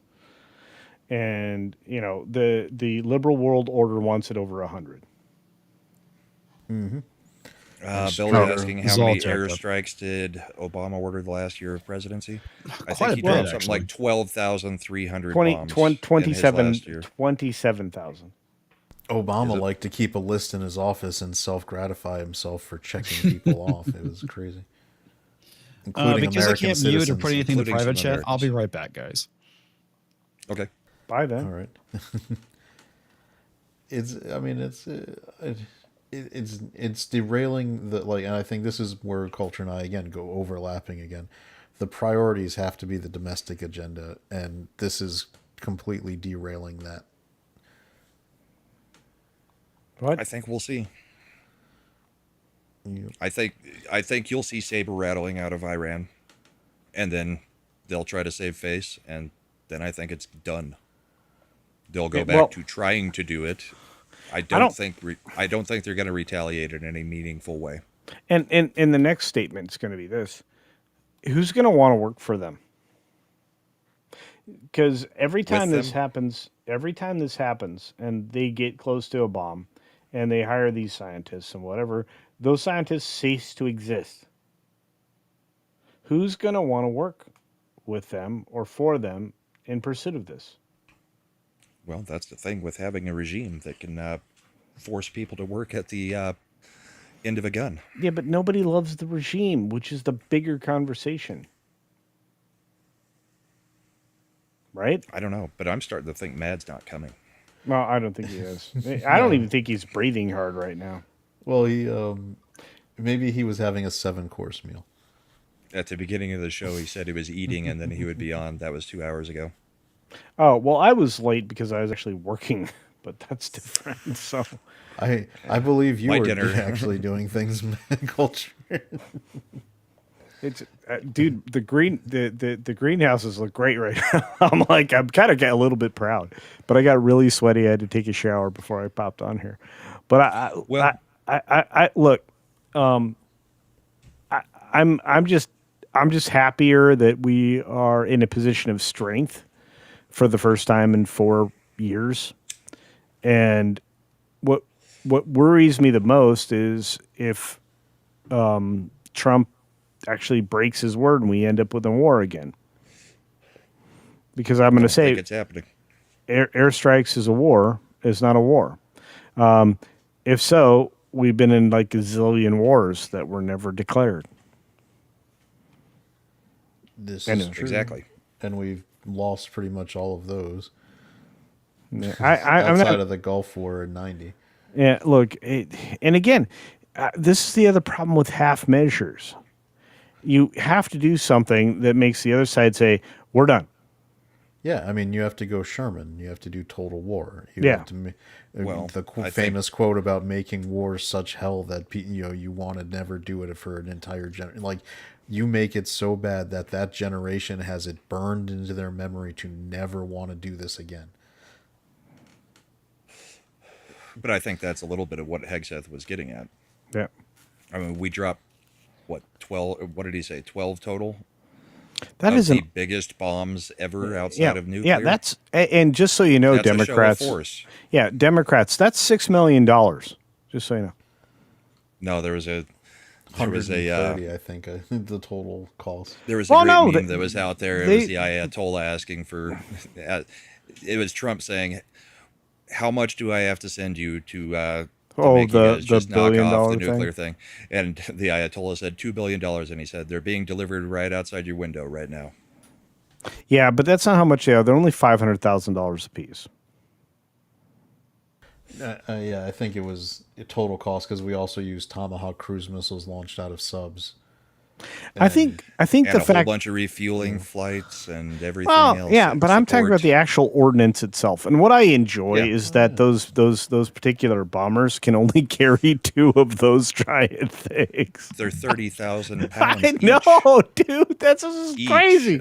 They're like, dude, they're huge. They're like crazy. They're like 30 feet long and shit. It's like, oh my God. You know, dude, it's like a Roman candle, like on your sandcastle. It's just, that's not good. Speaking of sandcastles. So was there anything else we wanted to cover? Anything even non-political that we wanted to cover and get away from this for a bit? Do you want me to show the memes Deeple put up? Sure, we can start there.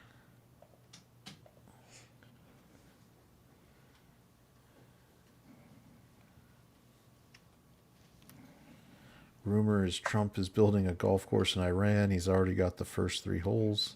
I saw that one. That one was good. Hey, I mean, this is an opportunity to have the first glass golf course. So anyway, there I'm making love to my goats, and Trump decides to make an effing Grand Canyon out of my nuke site. Iran has elected to receive with the... I wish I could see the beam, but I'm laughing my that's ass funny. off. Do not Just listen to the refresh fake culture. news. America did not bomb Iran. It was a mostly peaceful protest against their nuclear facilities. Nuclear facilities. It was a targeted, mostly peaceful protest. And that was the last That's one. brilliant. Josh 8% Hammond over. said he sent you some too. Okay. Or posted some probably on your Twitter feed. Let me stop sharing for a second so I Yep. can click through to that.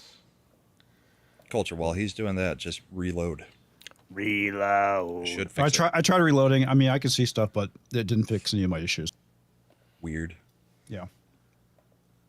Put you guys' emails in the private chat, and I'll send you actual speaker links instead of guest links.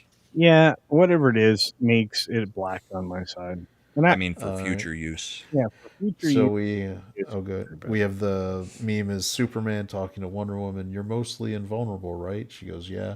So why do you bother blocking bullets with your bracelets? She stops. The bullets are hitting her chest, and all you see is jiggle, jiggle, jiggle, Jiggling. jiggle. And then Then Superman, the shooters are saying, and Superman goes, understood. Because she goes back to blocking them with her bracelets. Oldie but goodie. Yep. Then Wonder Woman and Incredible Hulk in bed on a sketch cover, and Wonder Woman is saying "Incredible my ass," and Hulk is saying "Puny banner, Hulk not smash." and Thanos in the corner is saying, "Aw, snap." I loved using sketch covers. My favorite one is I got it was a Back to the Future comic, so I went to a Rick and Morty guy and I had him actually do Rick and Morty as Marty and Doc on the cover for it. And my real favorite is Art. There was the guy who was the lead character designer for Archer, the cartoon. Yeah. So he just did like the key art. I love for his art style. Yeah, for that. So I had an amazing Spider-Man sketch cover in comics. You might like this. So I got him to draw. It was Archer cosplaying as Spider-Man, and he's like, I'm out of web fluid, but now I'm full of guilt and shame. Lex Ludundy, I can never remember how it's pronounced. Celebrates 1 month of membership. I feel like I've been here a lot longer. You have. I don't know if it reset the count or not sure. He has been around Hey, since did you- the Christian panel started, at least, I think. Did you guys notice that that Elio film's not doing well? Joe, wonder why. It's getting wrecked. Could it be all the commie speak? Yeah, I think that might not help. See, I don't even know that it's that. I think people were so disinterested. Wow, is the screen just? Maybe mine looks weird. I've got the window. It just says offline. Yeah, Should just be it regular. says offline, Yeah. and no matter what, I just have a black square. Yeah, it's in the it's chat. It's just EV Mux for the win. Yeah, but Maybe they rolled an Elio is- update. Let me try something in the back. Yeah, That's what she said. Elio, Pixar's been on anything original has been such shit lately that I think they've driven that brand. It used to be the Pixar. Hey, I name. can see a square. I see us. Is that better? Yeah, I see us. This is great. This is the dynamic scene. So No, really, huh? That's weird. Yeah, so cool. We're back on. So At no more least I chat can on see screen people. or anything because can't do that in the dynamic screen. I can highlight, but I can't put the chat on the screen. Godzillionaire, if you're talking about shorting Pixar stock, that would be Disney. So it's short their stock. It takes a lot to affect them. Yeah, because all the institutionals reinvest in them every 2 weeks. Yeah. Now the bigger thing is actually Disney is benefiting because Holy 10 memberships back. Hey, Lex Ladindy gifted 10 Brahma Bowl memberships. Cheers, buddy. Thank you. Woohoo! nice. Dude. Mad got Whole a bunch gifted of people membership. turning green. Look at that. Morning haze. Love it. After, Morning ever Alf. after. Look at that. Zax. I know these It's people. funny because I got gifted on Zax last night. Zax! Dude, I had fun. Did you guys know I appeared on that? Thank you very much, sir. Did you guys know I appeared on that Scooby Pup stream? I don't know what that Pup is. Stream. Yeah, I was on with Scooby Pup for the podcast. It was a lot of fun. Tony Stark was there, Stark of Iron guy. We had a good time. Talked about some rational things that Chad and Slender would enjoy when it comes to film and television.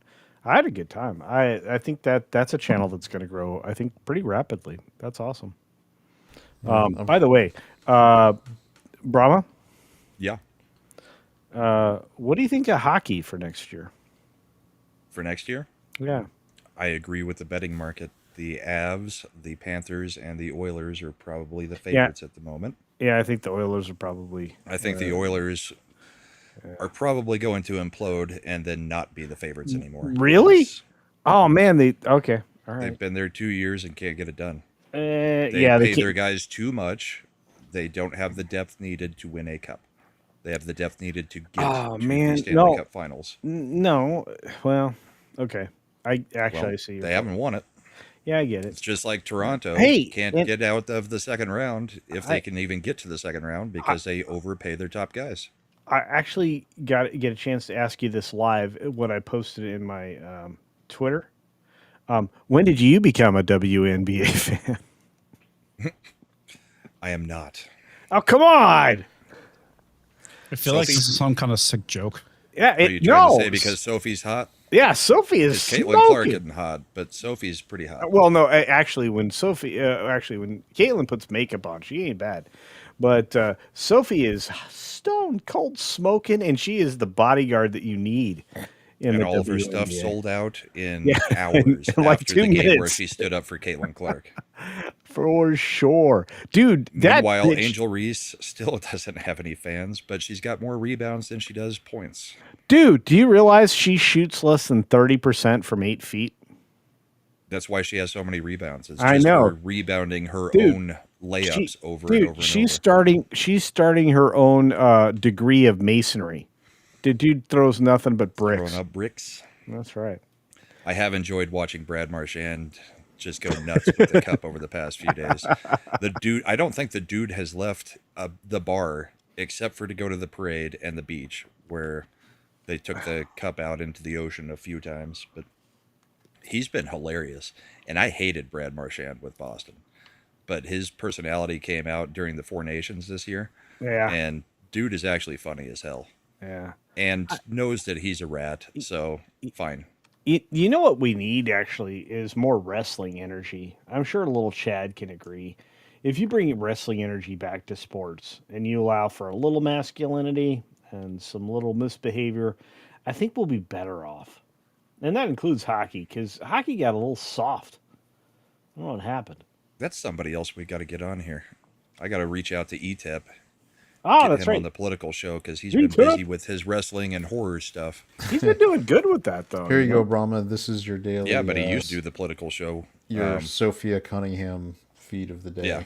There you go. Look at that. We'll just Little Chad. Oh, you need to bring volume. I'm muting it because it's got music. Oh, copyrighted it's got a music in it. That's true. Yeah. So Dude, there you go. Yeah. Oh man, Valiant got over 1 million What is she, views. like 6'2"? Yeah, she's tall. Valiant got over 1 million views on his tweet yesterday. All of her tits went to her height. It's true. She's got a nice rack. What are you talking She's a about? looker. Sorry, what'd you I mean, say? She's a hooker? Typically, I am No, more. a looker. No, Look, she's a looker. look. With an L. Typically, I am more of a boob man, though. But I can appreciate her looks. No, she's Night very Rosa. attractive. Damn, I'm tired.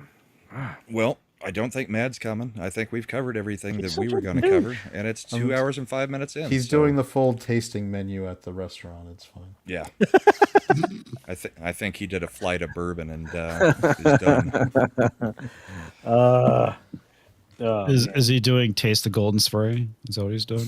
Oh, jeez. It's not golden. It's kind of like this creamy color. What did Well- we discuss him with last week on Matapap? It was the smegma. Smegma? Yeah, there was a lot of talk of schmegma. That was lovely, Sherry. Just Liquid hot derailing the chat with that one. Oh, you Yeah. should- Lovely Sherry's been derailing lots of chats lately. with her avatars. She's amazing, I wonder why. dude. I love Yeah. that. And Brahma's been like, "No, Sherry, you are not allowed to change your avatar picture." She keeps trying to change it. Even on Zach's last night, she tried to change it, and I was in the chat just monitoring and listening, and I was like, no, go back. And she did. Brahma's a simple man with simple tastes. Look, Indeed. she's great. I love her to death. She is. Yeah. Dude Bro said we are great show to us. I agree. It was Except- a good discussion. Except for the part when I couldn't speak at all. I got Well, heated. you Hey, chose all I was to doing not was speak. correcting you said, you on I'm that one done, issue. and then you stopped speaking.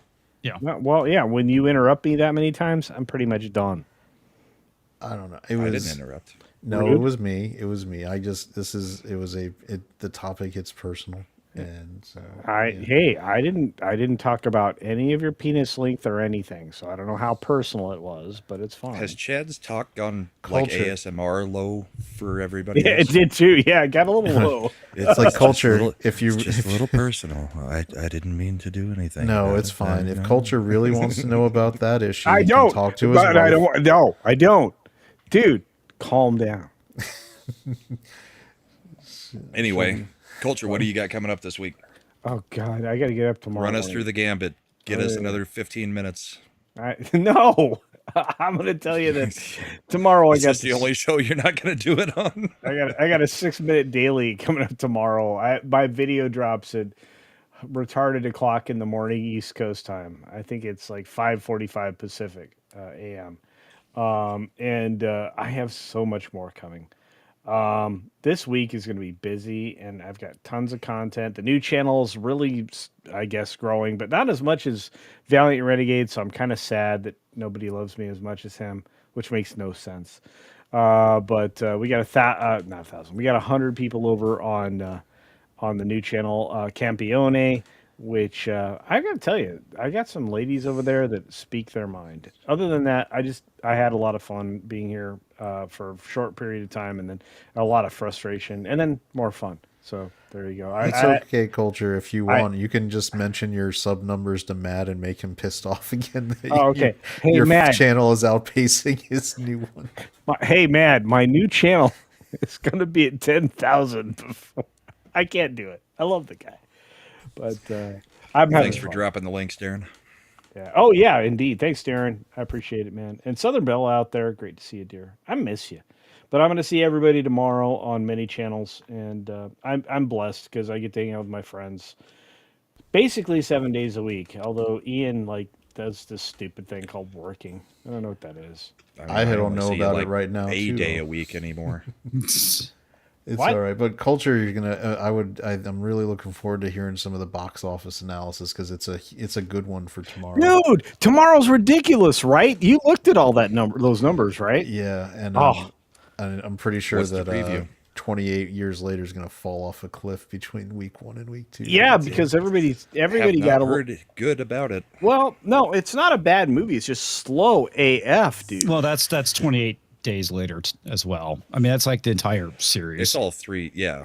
Yeah, but it's the best. I haven't seen the new one, but the other ones seem very slow moving. They as are. well. Get down. 28 weeks later was better. It's I funny. like It's that funny. That's the one that Danny Boyle wasn't a director on, and Alex Garland didn't write. And it's probably my favorite of the three movies. Okay, and I am not a Garland fan, so I'll be honest with you. I don't even remember 28 weeks later. I know I watched it. I just don't remember it at all. Yeah, it's just too slow. And again, I think this is where I love Little Chad's instincts, because he really understands box office and what it looks like and what the trends look like. And when you look at the future, especially for Elio performed in astronomically bad, 21 million. Holy crap! Elio wasn't even putting up numbers like a Blumhouse Truth or Dare movie could put up, which is sad. And it was also Elio was effed because Lilo and Stitch is still drawing money, and they came out the week after How to Train Your Dragon came out. It was already in a bad spot because it's a shitty movie. It's a bad you take a shitty movie and you put it in a bad window. I think one of the things Grace Randolph's breakdown, she put out the conspiracy theory that Disney pumped it here specifically just to derail week 2 of How to Train Your Dragon and try to draw some of the family money away from it because they knew it was a shit. That worked then.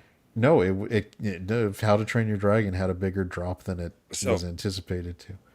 I thought I saw something that Elio made similar to what the original Toy Story did. No, but it made unadjusted less. for inflation. It made 21. I think the first Toy Story made 29. Yeah, it did. No, you're right. No, Okay. Little Chad spot on with that.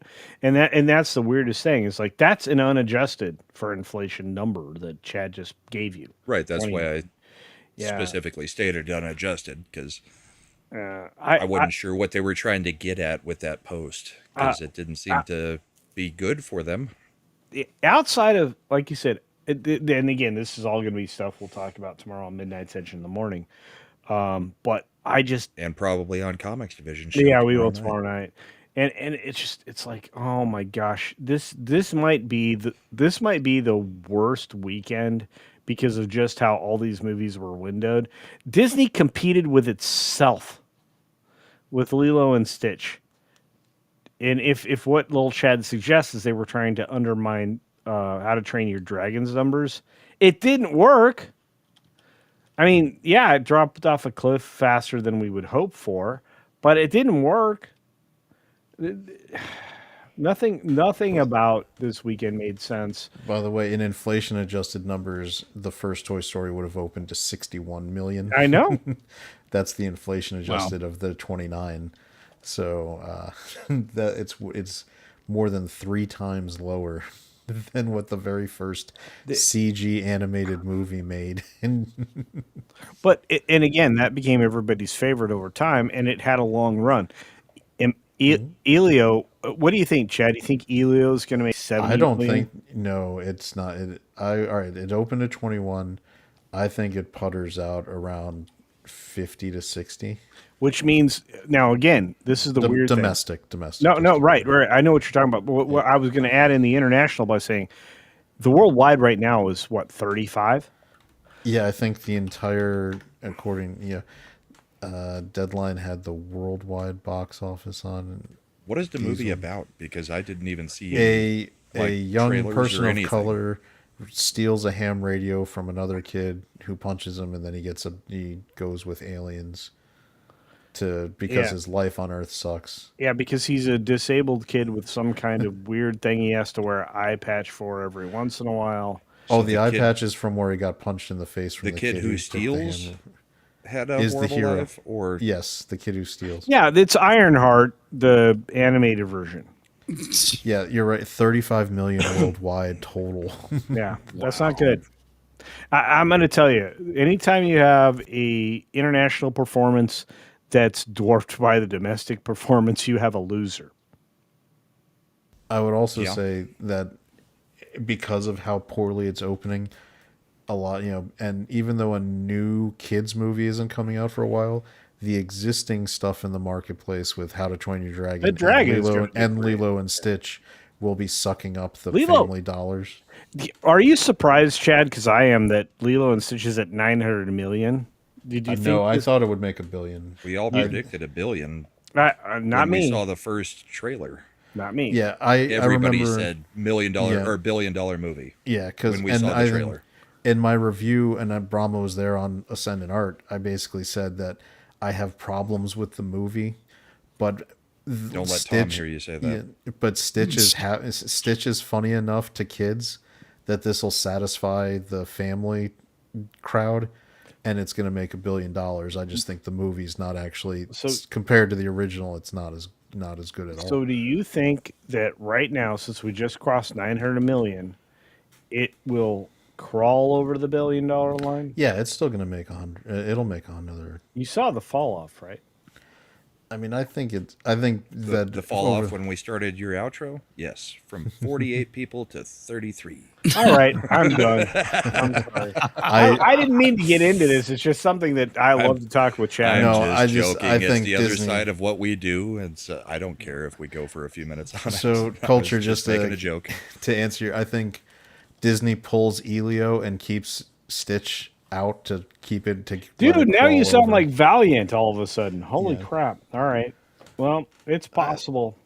I think Elio gets the quick hook to Disney Plus, and Lilo and Stitch is out the rest of the summer in theaters to suck up those daily. right. It's the babysitting dollars, right? Parents. No, take I their know, kids. especially in the summer. Yeah, I know. Well, let me ask you this question then, because this is kind of important. Do you think Disney breaks even this summer, or do you think they're still in the red? No, they're still in the. If you factor in what they lost for Captain America, what they lost with Thunderbolts, what they're going to lose for Fantastic Four, Well, you forgot about Snow White. and what they lost with Snow White. I mean, in the red, conservatively going into Lilo and Stitch being released, we're probably talking $1 billion in losses. Yeah. And That seems Lilo to and be what's added up in most even of our make talks, even making $1 billion with a very good production budget of $100 million and a P&A, you're talking that Lilo and Stitch is going to generate and spin off about maybe 300 to 400 at best profit from its theatrical run. We've now offset, say the conservative side, so that means Disney still needs $700 million more in profit to break even off their theatrical releases. And I think Fantastic Four is on pace to bomb horribly. Yeah, that's true. Well, it But are seems we like the excited box for office F1? in general for the summer is prime for bombing. That's not Yeah. true. Because like What? Superman, Fantastic Four, and potentially even Jurassic World. Yeah, two things if people are interested. Tomorrow at AMC, I think at IMAX's, they're doing F1 promotional screenings at like 7 p.m.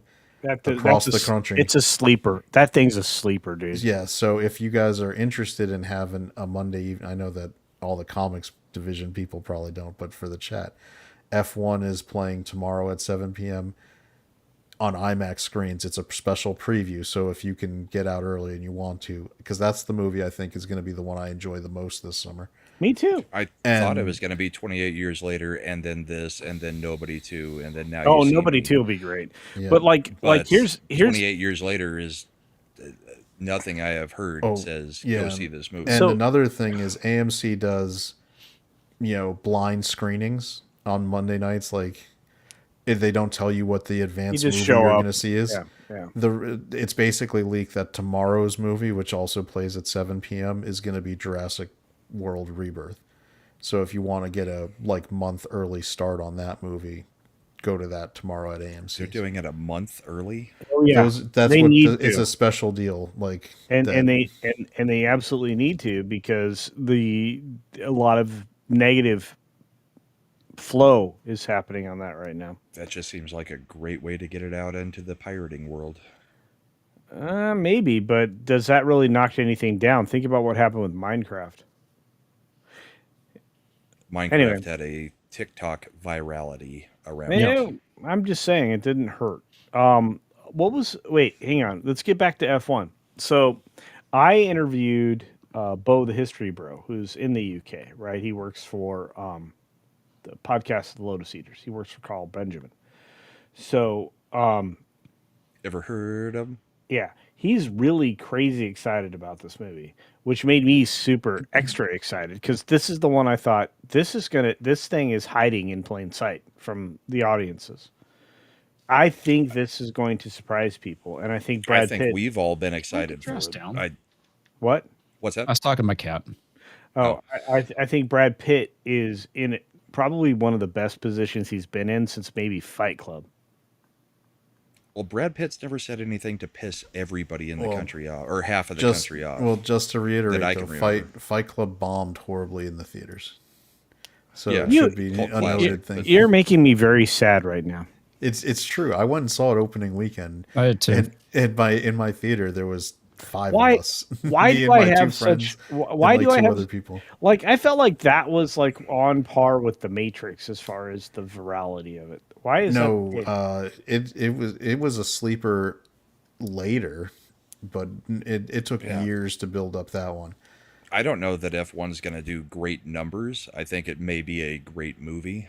I'm going to go see it in 4DX. So, Oh, you're Mine gonna get in won't the be. box. Good for you, dude. hell yeah, for that movie, I did Maverick in the 4DX That is also theater, amazing and it in was 4DX, fantastic to do.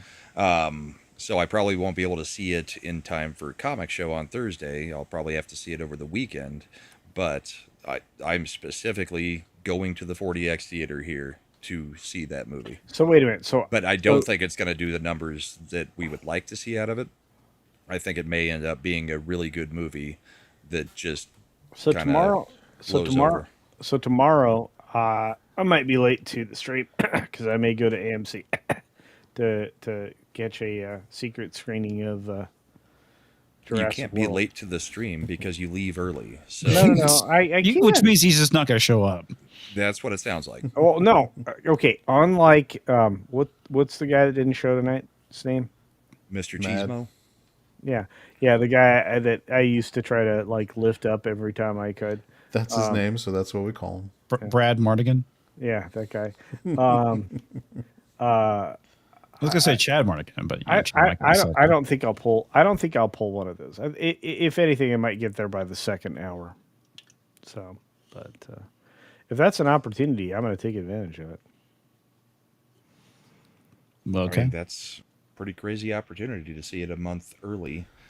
And they don't have any like embargo on anybody going to see it? Not for regular people if you're a professional reviewer who's bound by any rules, but I don't have any this is for regular. I think they are purposely trying to create buzz because there's been a big lack of it. Exactly, because it's been all negative recently. Well, it's I mean, especially with all Girl the Girl Boss movies bombing. So there's that. Yep.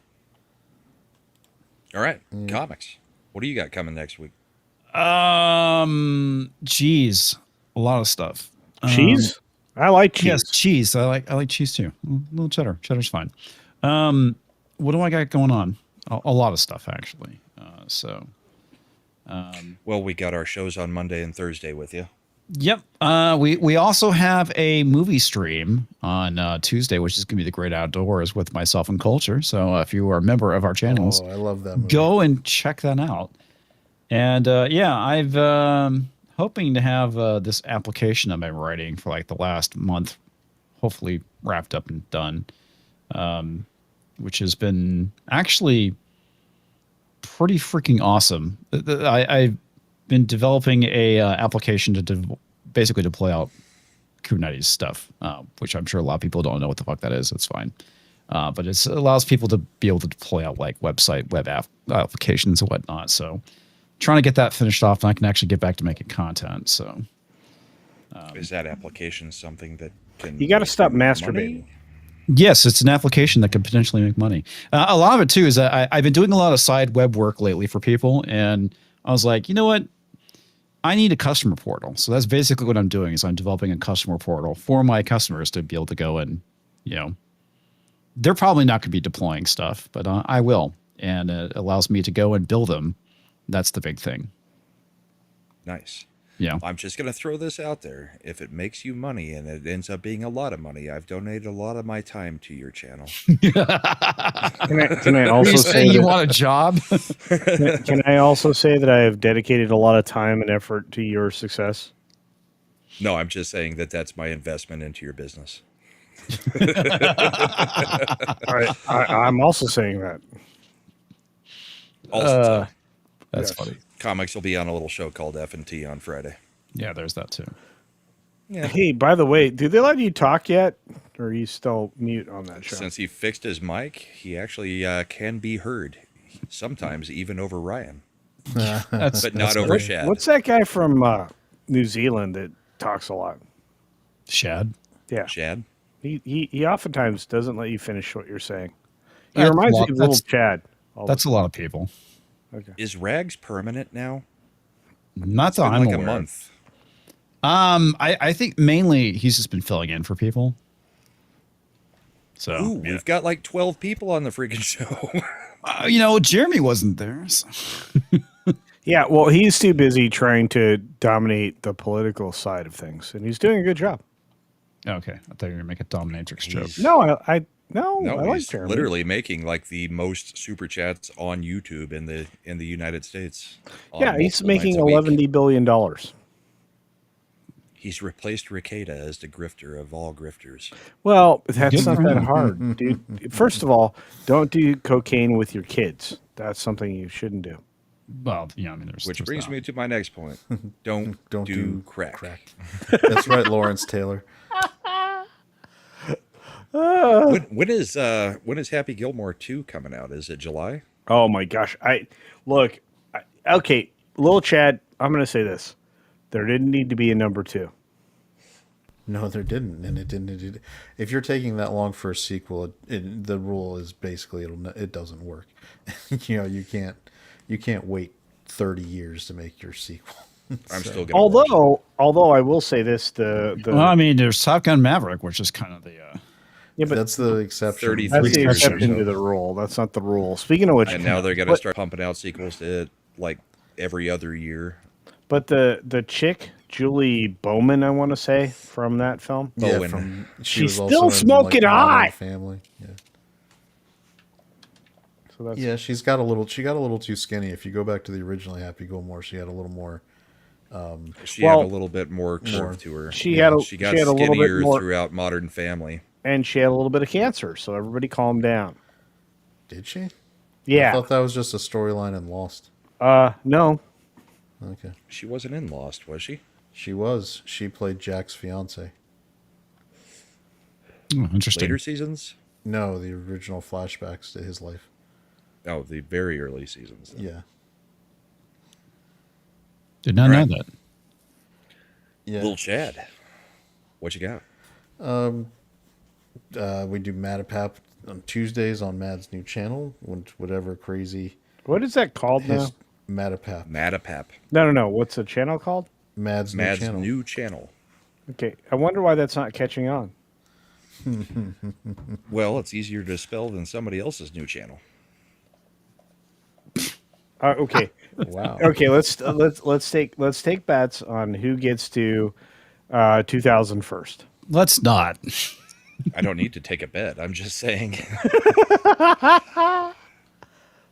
It's very much your channel is harder to figure out what the spelling would be than Mad's new channel.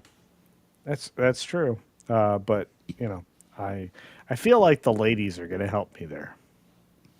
Are they? I don't know. And on Fridays we do the Ascendant Art podcast, which sometimes Culture comes and hangs out. I for know. too. I It's love good that. stuff. I love that show, dude. That's so much fun. Yeah, we just have a good time. So Kind of just go everywhere on that one. yeah, it's No, that's what I love. It's like you guys talk video games and you talk movies, television. Like I love being able to talk about like all the Paramount stuff. To be fair, we need to actually have a channel that focuses on the stuff that's happening because of Taylor Sheridan. I'm fine with talking about Taylor Sheridan things. What's happening with him We right didn't now? we didn't talk about any of that Yeah. today. Yeah, so this week is probably Well, going to be tonight's- a lot about F1 since that's coming out, and I'm definitely going to see it Thursday.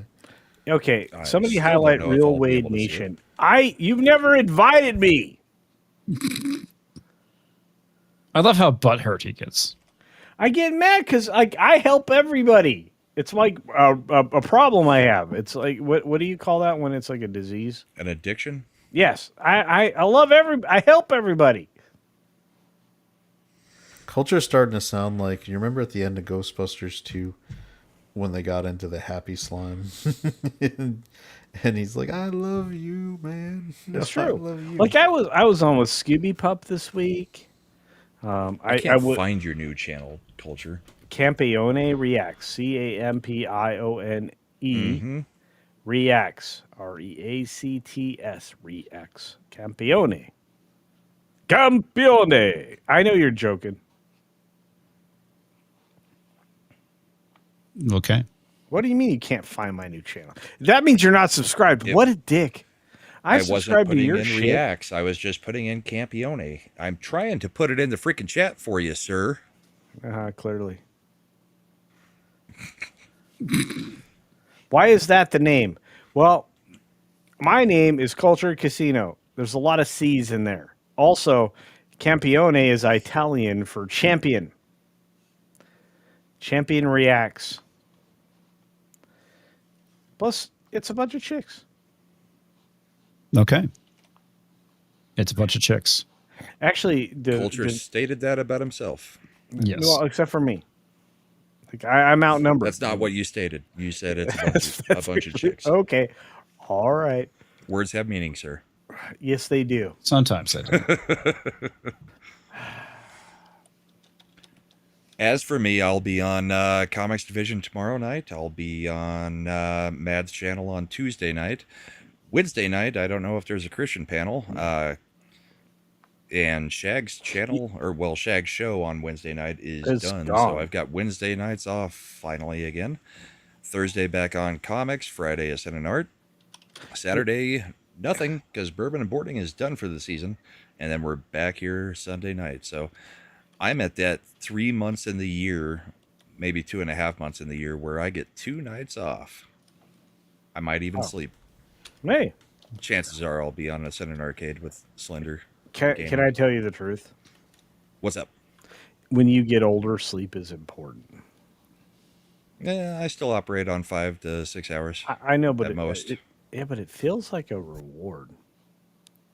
Well, that's why when I get off work at 5, I sleep for like 20 minutes, and then I'm refreshed for the evening for all. Wow, these awesome! I'm not taking a nap. Wow, awesome. I wish I could actually take naps. I can't. I have a very hard time falling asleep. I took an amazing nap today, but no, I am not Greek. Awesome one. Although I love the Greeks. One of my favorite people here on X and YouTube is a Greek. You probably know him. He's got like a pretty big channel. The Giant Comics. Slayer. What I do is not a real nap. I typically lay in the bed with something in my hand, and when you're about to fall into REM Brahma, sleep, you shouldn't talk about that on. Yeah, that's called masturbating, dude. No, it's either my car keys or my phone or something. As you're about to go into REM sleep, which actually starts a sleep cycle, which if you interrupt a sleep cycle, they're supposed to be an hour and a half long. If you interrupt the sleep cycle, you actually get up feeling more tired. But if you just lay there right until the point where you're about to go into the REM sleep cycle, your hand will release whatever is in it, and that wakes you up, and then you actually feel refreshed from only like a 18 to 22 minute laying down slash nap. The medical term for that is a myoclonic jerk. Okay. I mean, I don't know if you what I pay used to extra do for at that at work, a at lunch, massage too, parlor or something. No. That's the involuntary spasm in those situations. I'm pretty sure that if I went to a massage parlor and asked for what was it, it's the beginning. What's the name of it again? A myoclonic jerk. Miss, may I have a myoclonic jerk? No, we don't do that here, sir. It's when your body is about to go into the point where dreaming would take control and it locks up your body. Yeah. So whatever is in your hands or something will, you'll unclench and drop it. You're describing the sleep start position, which is a hypnic jerk. And these are real terms, guys. These are medical terms. Which one of All these I know things is was that I've done it for Deshaun years Watson and it works. Yeah. Yeah, if you do it too often, though, you might have epilepsy. Narco sleepy. Marco sleeping. By the way, that's a great reference. You have seen the movie Gun Shy. One of the I greatest have films not. ever made. Or you watched the trailer. Oh, wait. Is that in the trailer? Yeah, it's actually in the trailer. Oh, and Dude, for It's an how, update it's how for I knew the everybody line last without night- actually watching the movie. Okay, For so an update for everybody last night who was watching the gaming stream, and I think we talked about it on the gaming stream. Whatever the spider bite that I got that we think is a brown recluse, it didn't expand any more today. the So question is I your think we're skin... fine. Yes, but is your skin starting to rot away? Yes, Okay, then yes, it's a... but it's all confined to a localized circle. It doesn't was matter, either it's a black only- widow or a recluse. Yes, and but- I think okay. we nailed it as a recluse, and Okay. it's going to slough away and then leave scar tissue. Or it'll keep going down because recluses are a trumpet spider, and they can start a necrosis cycle. Where'd you Well, get? it's been where'd you 4 get- days What? on the shin. Oh God, that sucks. Yeah. But I'm pretty sure the bourbon is fighting back against whatever is in the bloodstream. Okay, but So- how about just go to the doctor and get them to stop that? It's been 4 days. Nothing has expanded. It literally, I drew the permanent marker circle around this spot, and it shrunk today. Not Okay, got so bigger. but I'm going to tell you right now, that particular kind of necrosis isn't like an ant. It's not going to like realize it can cross the edge of the line. It'll just dig deeper. That's not good, dude. I never heard anything feel about like it would have happened in the first few days if it was going to do anything more than what it's already seemed to have infected or inflamed. You know what? I'm not going to fight you. And when you call me from the hospital and say you were right, I'm going to do a little jig and announce it online. Now you sound like my mother. do a little jig. She was, a little more. yeah. After I let her know last night, I sent a picture and it was like, looks like I got bit by a recluse. And everybody was like, you need to go to the hospital now. I was like, well, the hospital cost me 35% of whatever they charge. I could go to urgent care tomorrow for $100, but then I woke up and nothing's changed. So it was like, I'm not spending the $100 either. Okay, If so something gets worse, I'm just then I'll telling go. you, I've been bit by all kinds of terribleness, and I'm going to tell you, there are consequences.